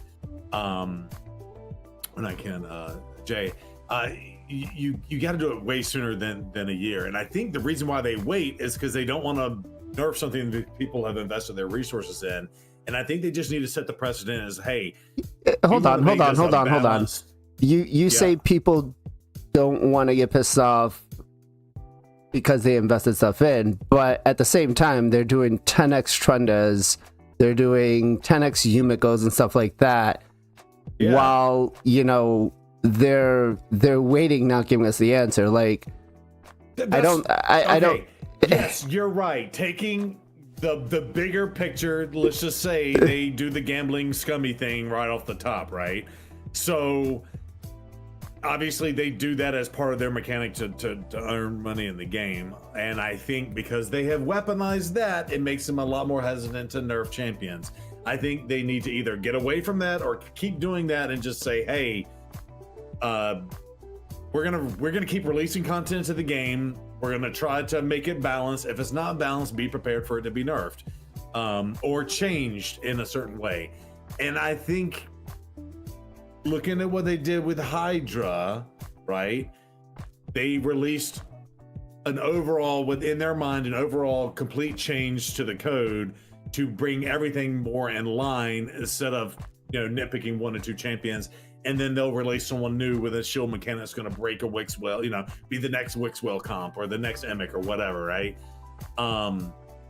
And I think I would love, if that's what they're going to do and they're not going to nerf champions and they're not going to nerf Armands, then they need to address Live Arena and change the mechanics. And I would love to see a banning phase. I think I mentioned this before, but Gestal even said it is, you know, in Smite, you could potentially ban certain champions from even getting picked and simply played, right? Mm-hmm. And Armands is 100% picked. And if he's not 100% picked, he'll be 100% banned. I mean, that's how you know he's broken, is because, but I think because there's so many champions in the game, releasing a new feature like that would be welcomed. And then that'll be a fix to keep Armands from breaking different comps. But I do love, no matter what we're talking about, we always get back to Armands and how broken he is. He's just the most broken shit in the game. It's just terrible. Yeah, but he's next up. And they're not going to nerf him because everybody got him. That's the problem. And I think they nerfed Wixwell. Yeah, the new, but the new, you know, fire champion, but nobody has him. Nobody has him, so there's not really a counter. If 100% of your player pop or 95% of your player pop has it, and only 1% has the counter, it's not a fix. Yeah, our Headstone here says the solution to Armands is all stone skin, so he's got that right. You know, pinpoint. There you go. No. Just he can turn you shape. Well, yeah, but it still gives you a turn, right? Oh, bro, he's gonna steal your turn then after that. And what if he strips your stone skin too? Well, yeah. If he uses his stone, if he sheeps you first, he can't go again right after that, which gives you time to go back. Yeah, but if he ship your DPS champion, what you gonna do against him? Well, then you better. One non-mythical champion. On the live arena, you are gonna use one DPS against him, right? Or he can ban your other DPS, right? Yeah. Because that's true. You don't have to worry about the ban and the armas. He have the armas. Okay, take your full team in, not even in live arena, just a regular arena, and they have an Armands defense solo. If an Armands can beat your entire best team by himself, he's broken. That just means you're not fast enough. That just means you're not fast enough. Well, that may be true. I might not be fast enough, but I'm just saying that's a broken champion regardless of speed. Yeah, right. Nobo's got this, right? Pull his shoes in. Pull his shoes in. Yeah. No shoes problem. like garbage. No offense. Shuzen's garbage until you get her, and then you're like, she's wifey right there. No, man. Bro. Shuzen and Armand together is even more broken. Bro, she's so good. No, man. Just RX the shoes on, bro. She's gonna do nothing. Oh man. She's Tsukushi. I lose split teams without Armans. Without Armand. All right. Yeah. So I feel again, I think PJ hit it on the nail, the head on the nail with how long they should wait, because in content like this and content like Hydra, waiting months, days, waiting years or days isn't going to be long enough or too long, right? I think maybe a month, 2 months where they can get some weeks in and kind of see. I think that's probably going to be the better case. So, and again, Plarium, just use the creators, use some of the community out there, let them get on, let them do some testing, right? The next thing I want to do here is I've kind of let this Hydra key go to shit, but I wanted to kind of showcase this part right here, right? We've got the Devour mechanic, and it looks like it's, as you go further in, it goes from like 10% all the way up to almost 50% of the Hydra head. Now, again, we touched on this a little bit at the top of the show. For the end game players, it's not a big problem because we're just decapitating the heads fast. But early game players, mid game players, players that are not having the developed accounts are struggling with this, right? Because this is coming in closer to the 100 turn count.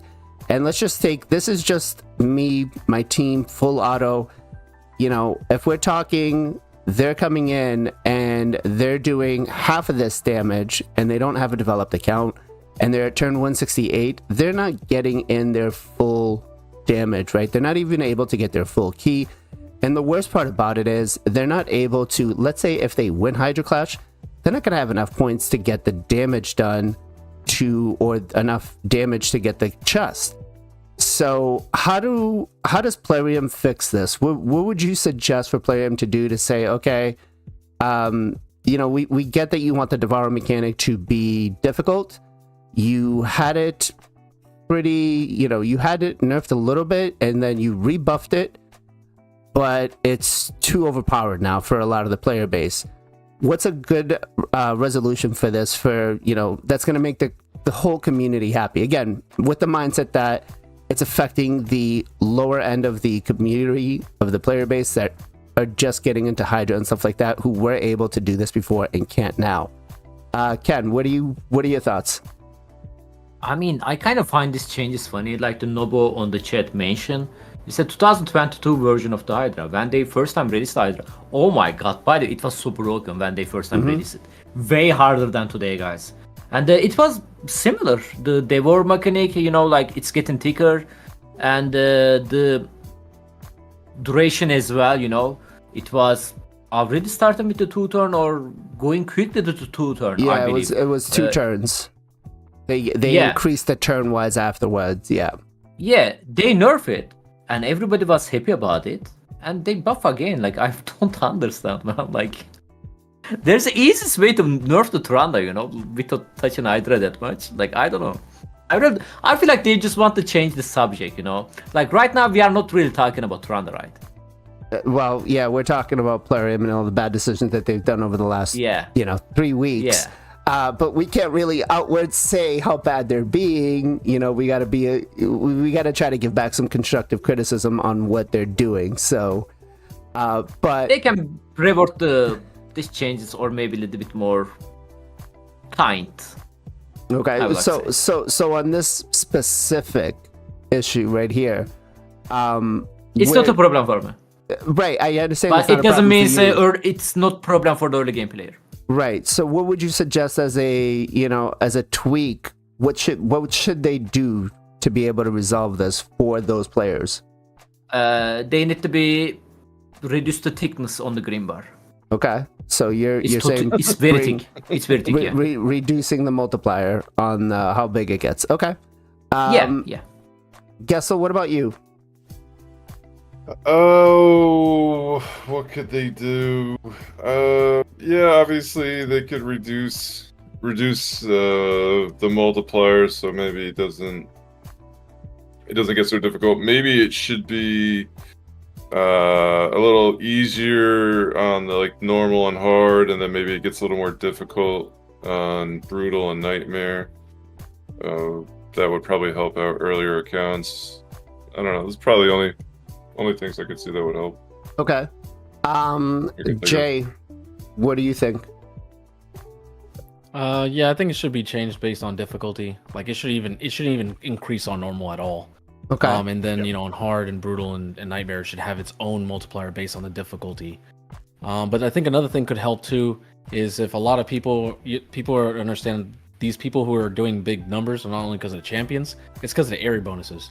And I think Plarium probably didn't do the math because they don't test too much. They test a little bit, and they probably didn't see that all these different things like blessings, empowerment, new champions, and then the area bonuses allows us to that we didn't have before in raid. Putting this and getting it all golded out is crazy amount of stats for all your champions. And there's a lot of people who can do that, and then there's players who can't. I mean, I know people who still don't even have a full Great Hall. So it's just, I think maybe if they make more, I know they've been focusing on Live Arena, but Live Arena and Hydra might seem separate, but they're one and the same. You got to do Live Arena to get that area bonuses so you can ignore more defense, so you can do more things overall. And even I, as an end game player, I do a little bit of both, but I'm not really hardcore. And I know we said his name enough, but it's just a lot of other things I think they could tweak that would actually affect Hydra as well, make it more enticing. Overall, the changes, I like the changes overall. I think Raid should be a hard game. It's always been a hard game. That's what allows us to figure out the intensity of the game and finding out different builds and working different champions and figuring it out. That's the point of Raid. People always say it's pay to win because it's hard. No, it's hard because they don't give you a lot of stuff and you have to figure out how to get through it. Now, of course, you could pay your way to skip most of it, but that's the reason. So I actually like most of the changes overall. I just think, yes, it's affected a lot of people, but so does anything else that Plarium nerfs or rebalances. So. Right. No, that's a good point. I mean, the development of the area bonus is all. I mean, you can see in mine, I really don't do a lot of a live arena, and mostly because right now it's just like I'm rebuilding my champions, but I just don't have the time to sit down, but moving on to that Great Hall, as you start developing, yeah, the accounts do get that power creep to be able to move on to the next thing. PJ, what about you? Yeah, Jay makes a very good point about like how much power creep there has been in Hydra instead of when it was first released. Like you said, you have blessings, area bonus, so much more damage capability than when it was first released. When you mentioned earlier, you asked the question about what we would change. I forgot about the digestion. I would probably revert this back to how it was before. But if they want to keep it, I think a good way to help would be, I don't mind the participation reward or the chest being the same, but I wish they would add a chest for 4th and 5th and then buff the chest for like Nightmare and Brutal. That way that if you aren't getting like the 1.2 in one chest or one time, or it's taking you forever, you can still get the 4th or 5th place if you're getting that, or 3rd, 1st, 2nd, 3rd, whatever you're finishing. But I think getting a 4th or 5th placing and then boosting the rewards for Nightmare. I mean, getting top chest in Nightmare and getting 1 soul stone feels so bad. So bad. You can get the same soul stones from the like normal and Nightmare. It's should not be like that. Yeah. Add immortals in there, make it like 3 to 5 small ones, make it like whoa. Now they just denied your application to content creator. That's fine. That's you're talking big boy 3 to soul 5 small. stones? No. I said small ones. I said 3 to 5 small ones. I said add mediums, 3 to 5 small stones. Okay. I was gonna say, they're not gonna be happy with you trying to give out more free shit. Well, yeah, I'm trying to give them more, mediums, but you can add, I mean, they could get rid of the small ones and just add mediums, that's fine. But yeah, make this chest better, add a 4th and 5th place, so people will still get those rewards, and then it won't affect the like participation building up chest as much either. Right. I think if they base the rewards kind of like they do with Clan Boss, where they give you a percentage chance as Nightmare and Brutal to be able to get some of the Immortals and the Eternal Soul Stones, I think that's not a bad idea. Even if it's just one, if there's a drop chance to get it out there, I think that's That's going to be kind of big, especially TELERIA, especially because you nerfed fucking points on the events. Come on. Let's go Zero. What do you think? Yeah, so on your specific thing, I really like the idea of not even having the ramp up at all on normal and have it only slightly on hard, kind of like introduce that harder mechanic the further you go down on Hydra, and that'll be a little bit more early to mid-game friendly for people, because again, keep in mind those people are still trying to get their Mithrala fragments and stuff like that too, so this makes it even harder for them to progress their accounts. But yeah, y'all stole my thunder, because that's exactly what I was going to say. Is the power creep in the game basically made Hydra stupid easy in general. I wouldn't say stupid easy. I would say no, think about it. It made it easier for some of the accounts. Endgame accounts got a huge power creep. Here's why I say that specifically, right? So when they rebalanced around when they gave us Live Arena, right? And obviously you can get your accuracy all the way up to I think 80 and your resistance up to 80. Okay, but then the other thing is we forget is they rebalanced the souls too. So the souls now all give us whatever. So if you get a 5-star soul and you get maxed out resistance and accuracy in Hydra, you don't even have to build resistance and accuracy for Nightmare, because I think, what do you need?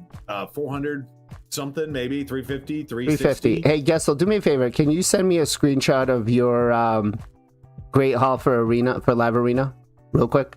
Oh yeah, what's Gestal's like? Because I'm gonna make a point here with what you're going. Yeah. So continue until I get that screenshot. Yeah.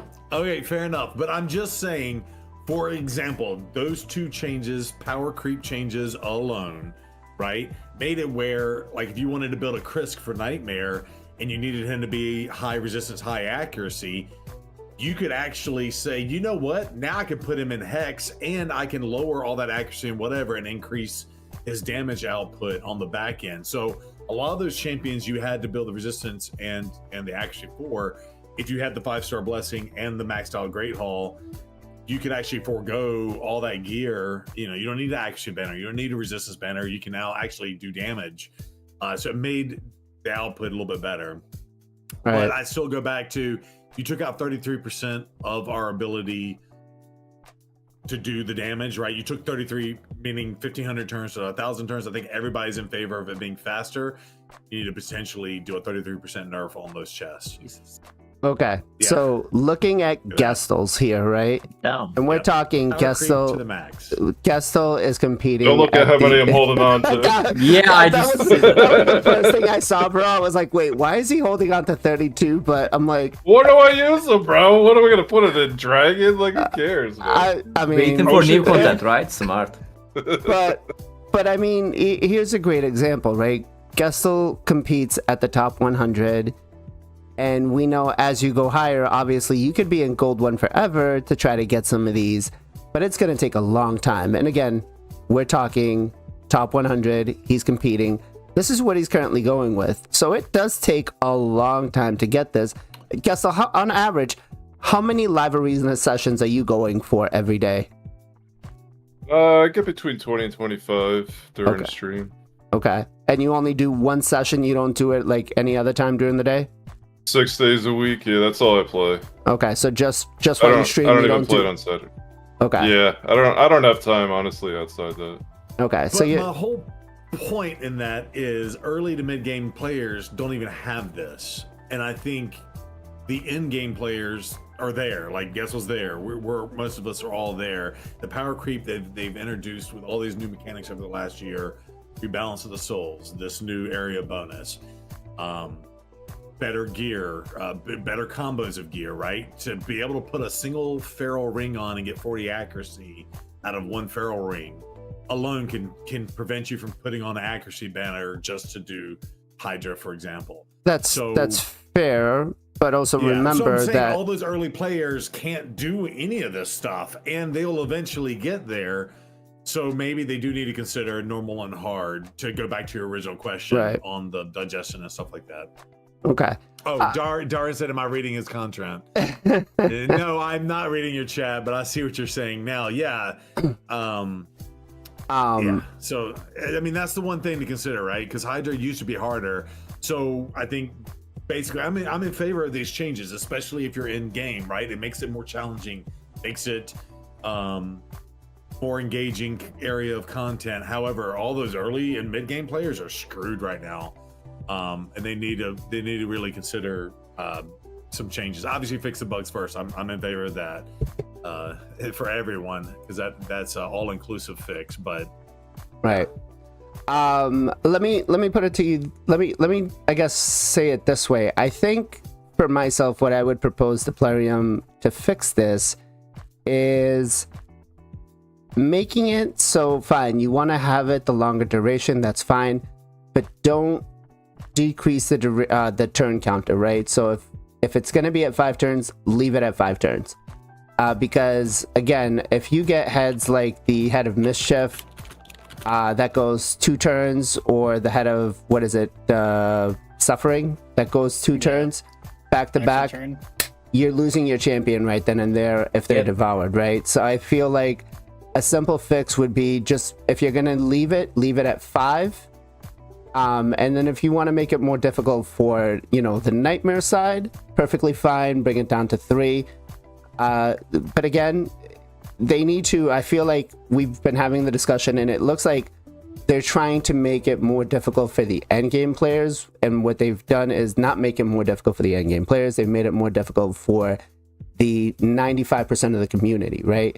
Because again, Plarium, when you did this, yes, it affected our numbers. Yes, it made it a little more challenging for us, but it's still not something that we can't do.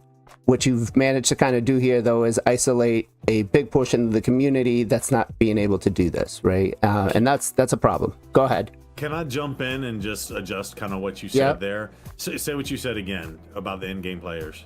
So the endgame players were affected on this by their damage, but it's not like they aren't able to complete this again, right? They're still going to do the same thing.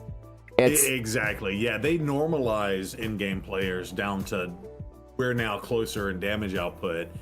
But yeah, in-game players just got pushed out of the meta essentially. And they did say, hey, it's in-game content. You'll work your way there. Yeah. Right. Yeah, that's right. Yeah. We didn't get our damage. We didn't get our damage nerfed. We all got our damage nerfed, so we're all closer, but it didn't hurt us in preventing us from doing this content. Right. So endgame players are still endgame players. They're still doing their stuff. What you just managed to do now is just isolate and take a big portion of the community that was able to do it and could, get some stone skin, start being able to compete. Because let's face it, the gear that we get out of Hydra is pretty much used for progression almost anywhere else. Instant Tranos, one of the things that I needed to do is, if I couldn't survive, I would put a first, 1 turn skin, stone skin against like a Cupidus who would, annihilate me on like an epic champion because I couldn't build him tanky enough, and that would give me that 1 turn to be able to do it. Arena wise, it gives you some sort of way putting in your UDK in an early game, even though he's still kind of toxic in my mind that way. But I feel like a couple of things that Plarium needs to take away from this podcast today is, 1, get some people in the community to help you test this stuff out. Get the big brains in there, let them in.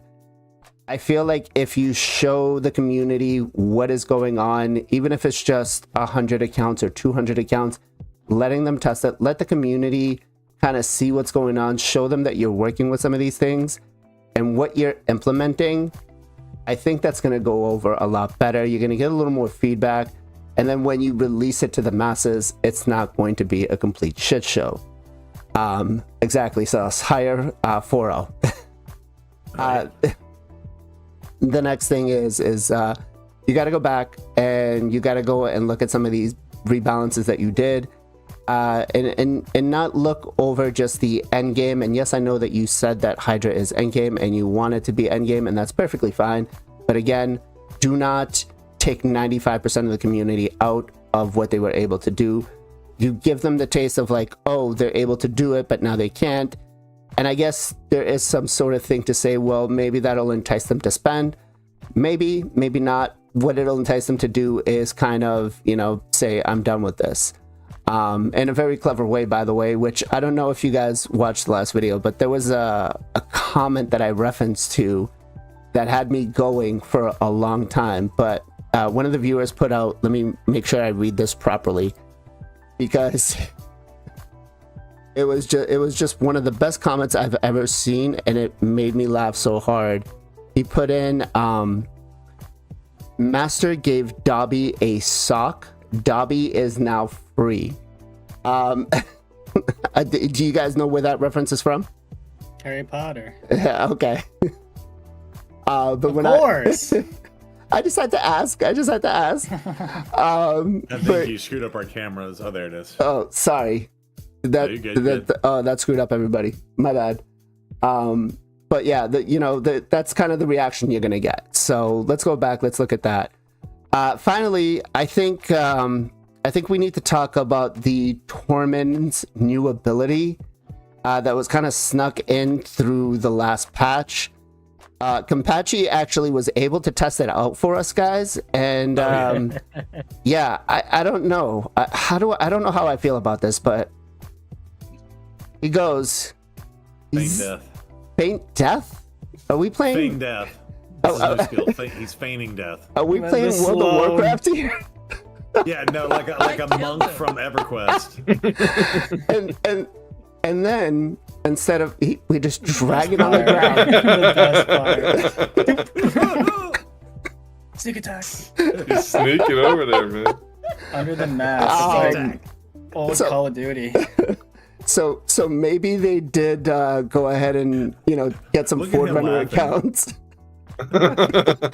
Bro, there is a water come from my eyes, man. Like for this Loudon, I non-stop not 5 minutes for that.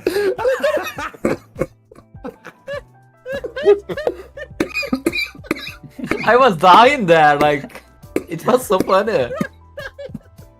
I wonder my enemy also see that. He probably did, right? Oh my god. Probably. Oh my god, I think Ken just gave me an asthma attack with that. But yeah, I think maybe they did go ahead and give Ken access to a Forerunner account and say, hey, here, test some things out for us. Let us know how this ability works. That said, guys, there is so much more we can talk about this. There's going to be a lot of things.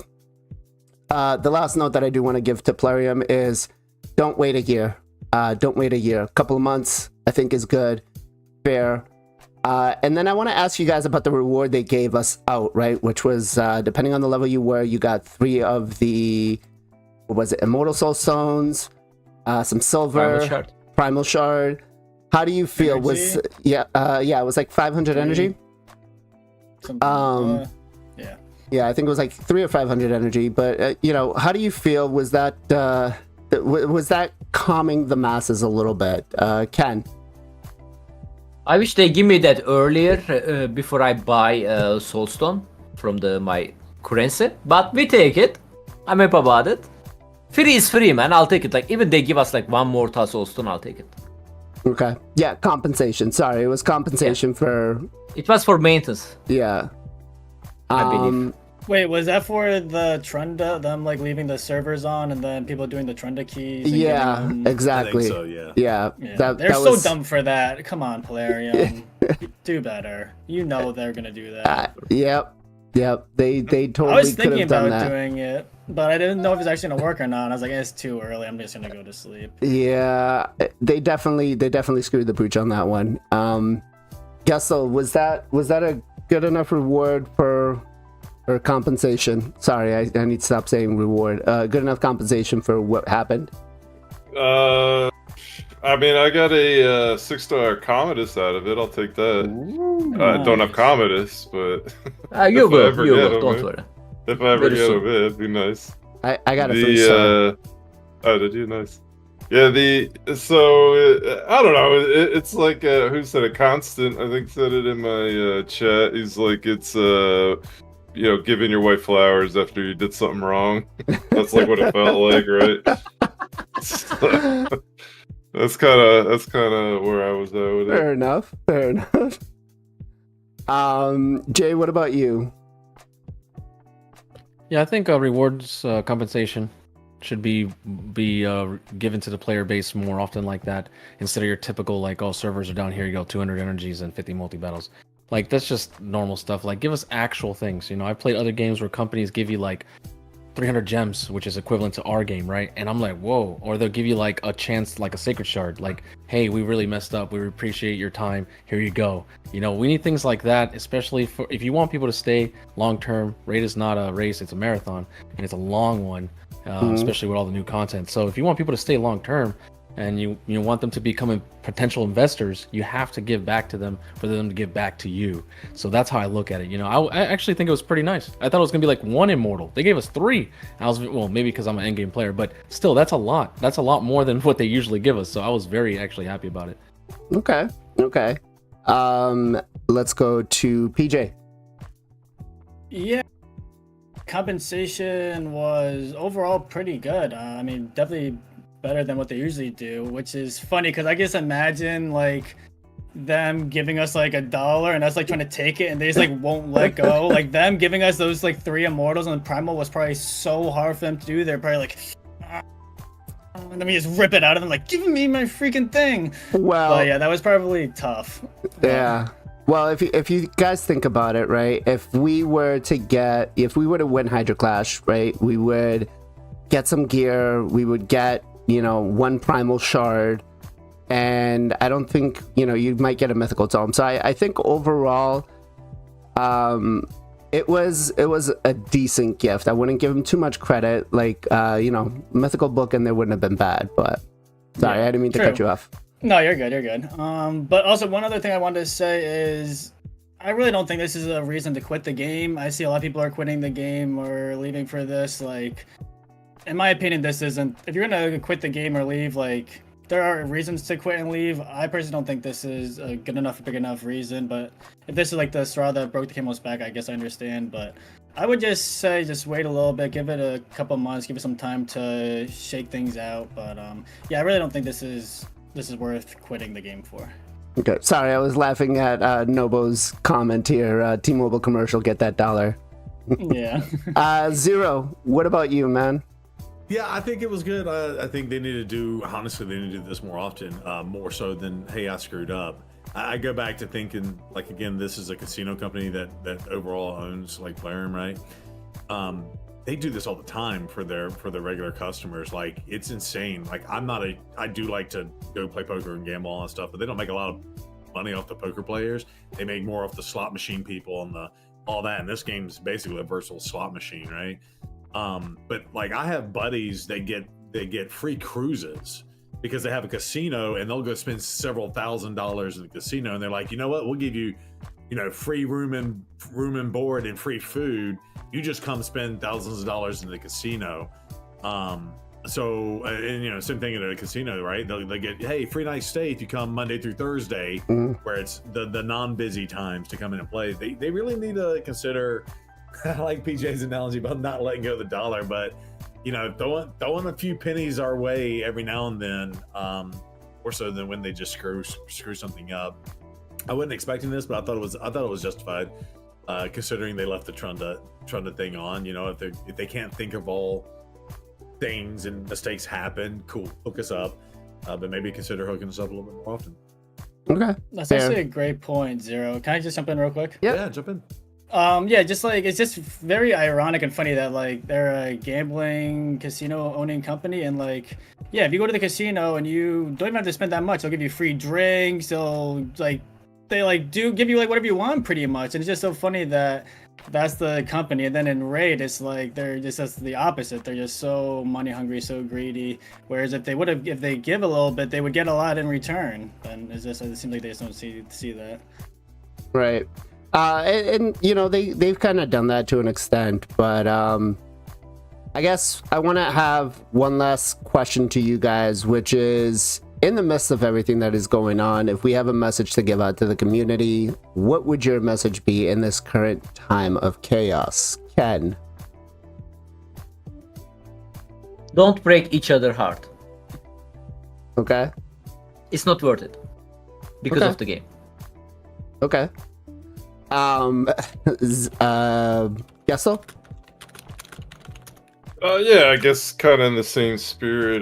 This is a video game. You have to understand that there's going to be changes in games. There's going to be buffs. There's going to be nerfs. I don't think. I think overreaction is typically expected because people are passionate about the game, which is a good thing, certainly. But it's a game, and it's going to happen. So just roll with the punches. Like I'm glad they've done this to Hydra. It's kind of giving me something to do with it again. I would just run it and walk away. Now it's like, all right, I got to kind of build a team now. I kind of look forward to it. Okay. Jay.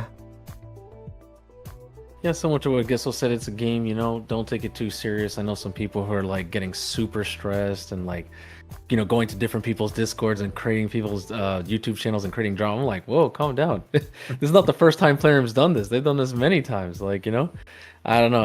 I think people it gets into people's heads and they get emotional. I'm just like, bro, I don't get phased. I feel like I'm watching people go crazy, like a bomb went off, and I'm just sitting there going like, this is fine. I'm just the meme. This is fine. Like I'm just chilling. I'm like, this is Plarium. I'm not taking it too serious. I'm just like, this is another day when it comes to Raid Shadow Legends. So. Yeah, just take it one day at a time. Don't go too much spending if you can't. If you want to be free to play, be free to play. Don't feel like you have to spend your whole life, remortgage your house or something like that. You don't have to play Raid. Actually, get someone to help you, a coach, or get into Discords and just get with a community can help you out wherever you're stuck. If you feel like you're at a wall, because a lot of people hit me all the time saying I'm stuck, I can't play this game, I'm gonna quit, and it's just like just gotta find someone to help you, man. But yeah, it's a marathon. Just keep going. Okay. PJ, what about you? Yeah, I mean, I kind of touched on this a little bit ago, but I definitely understand the frustration, especially if you were getting the 1.2 billion chests in 1 week, and now it has to be in 2 weeks. That is definitely really sucky, and it's not fun. But doesn't mean that you can't in the future get a team that can do that. Like it's gonna be more progression for you to do.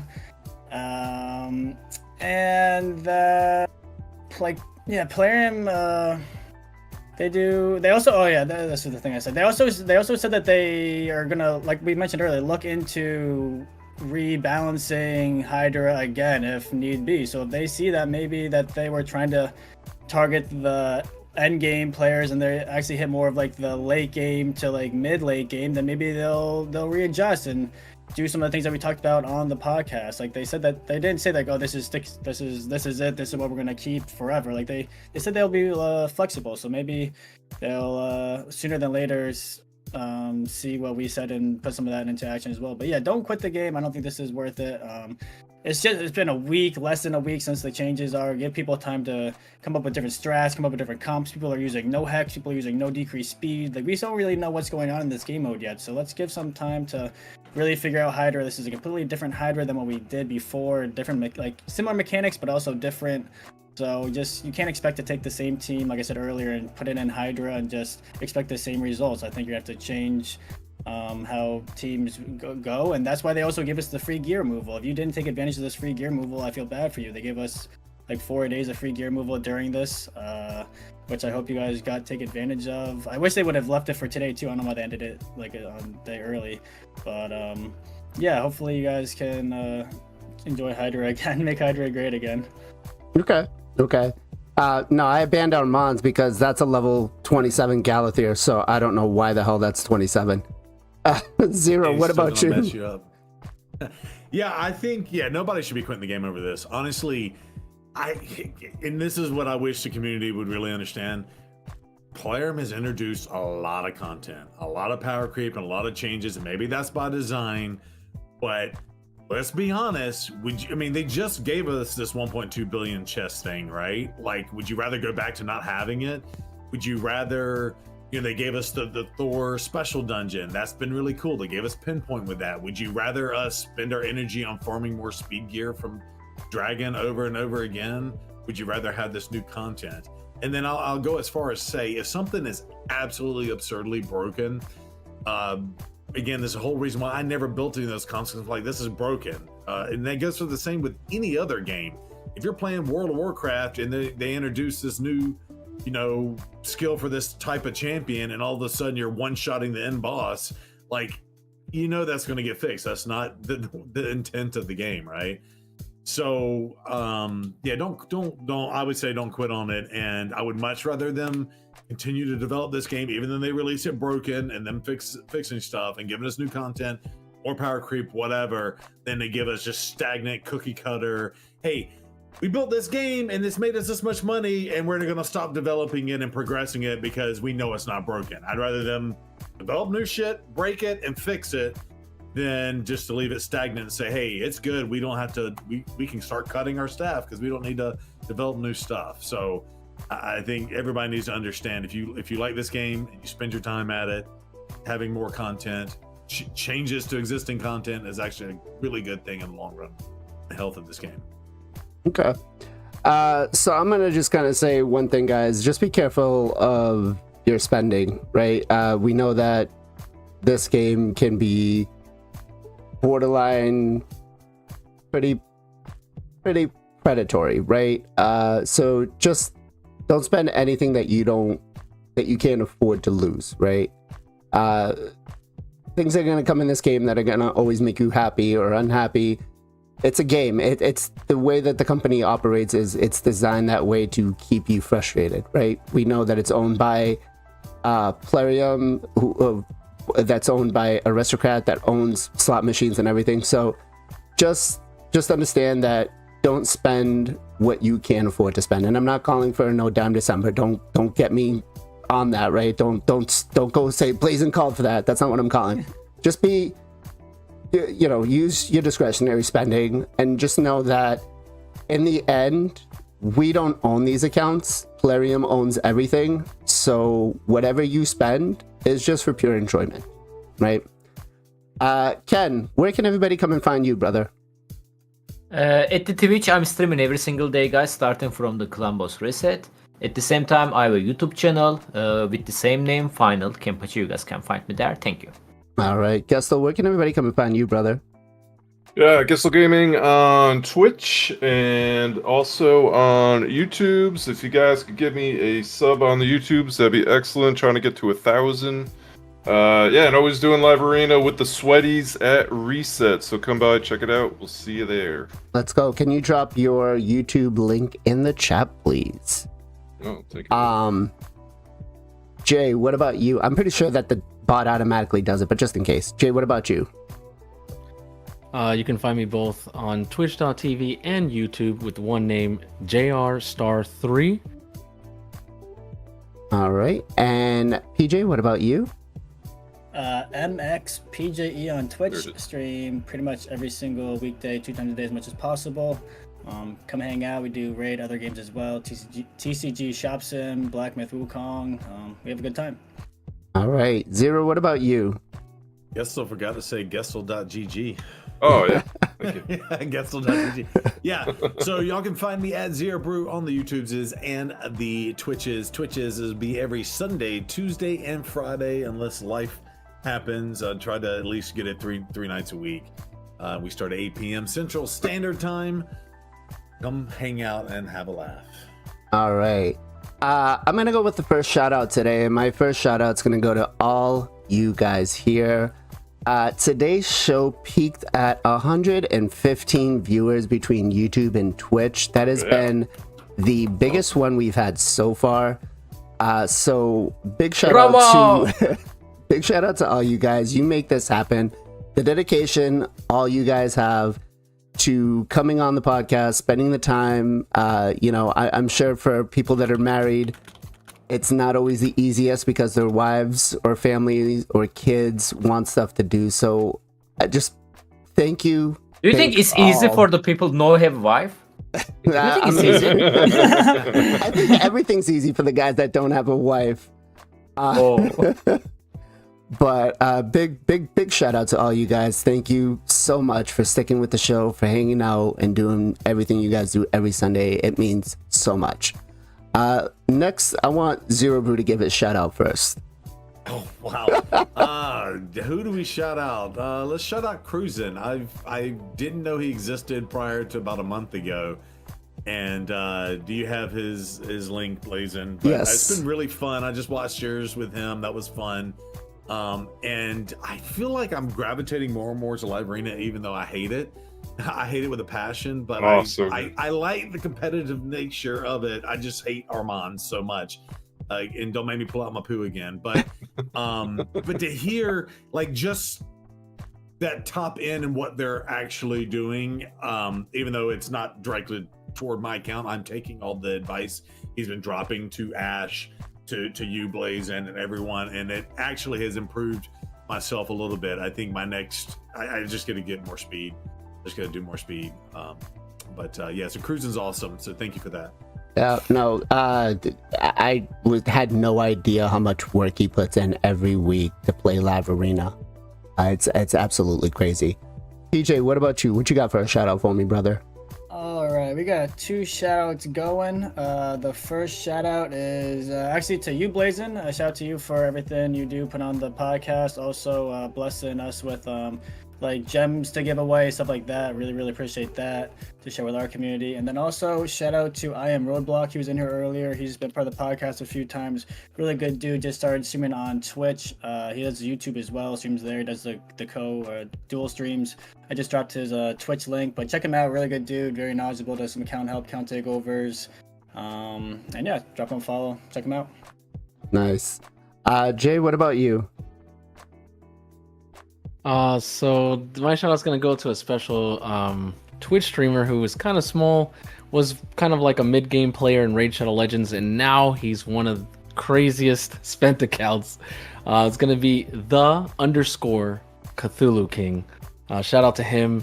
He has been blessing a lot of people on Twitch.tv with gifted subs, including myself, helping a lot of streamers on Twitch, because Plarium doesn't really give us drops or anything like that on Twitch.tv. They only really give stuff, on YouTube or other things. But I would, definitely go, follow him and subscribe if you can. He does have a YouTube channel and a Twitch channel.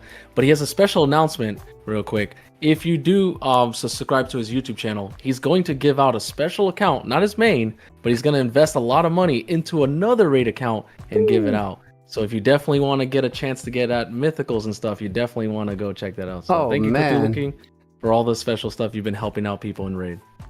Jay, if you got his YouTube link and his Twitch link, put those in the chat for me, please. Gestal, what about you? What you got for a shout out, brother? Yeah, definitely much love to Cthulhu King. We shouted him out last week as well. Definitely go give him a follow. He's doing good things over there, man. But I'm gonna shout out Grim Reaper, the new father. He's an OG in the community. He's been around forever. Awesome dude. Go over there, give him a follow. Grim Reaper TV Raid on Twitch. Officially a father? He's Officially. officially a father. I feel like he's the father first every one. single week. No, this is the first one, right? This Yeah, is the first first one, and Oh, it really? finally It actually happened. is happening. Congrats. It finally happened, yeah. Oh, Yeah. nice. Congrats. Yes, definitely. Ken, what you got for a shout out for me, brother? I have a 2 shout out. First of all, Cthulhu King. He also helped me a lot on the last week on the stream. I never see that much help in last 3 years actually. And that was huge actually for me. Thank you so much, man. I'm gonna leave his YouTube and the Twitch channel. And another shout out, one of my longest viewer decided to stream, and it's Alpha Bravo Gaming.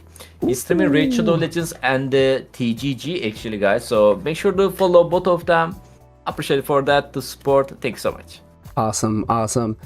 I do have a couple of more shout outs here. We got Alpha Bravo Gaming, who rated us with the party. Red Pool Streams, who followed on the Twitch. Battle Slam for the raid. Darn for the sub. I Am Roadblock for the other sub. Guys, thank you so much. It is appreciated a lot. Quick shout out, Red Pool Streams also is a streamer too. Red Pool, okay. Shout out him. Red Pool, yeah. There's so many, I don't know. I can't even keep track. Yeah. I feel like I need more Discord. I need more mods to kind of do this. And yeah, Nobo, rest in peace, Anonymous. That was a sad day, man. All right, so let's go over for the Twitch side. We are going to raid Mr. Pogo Pinktai, another fellow UPSer over in California who actually lives close to Mr. Gestal Gaming. And there, of course, comes Carnage in the last minute. Damn, I wish you had came earlier because I would have just shouted out your YouTube. But you're coming right at the end as the raid is coming.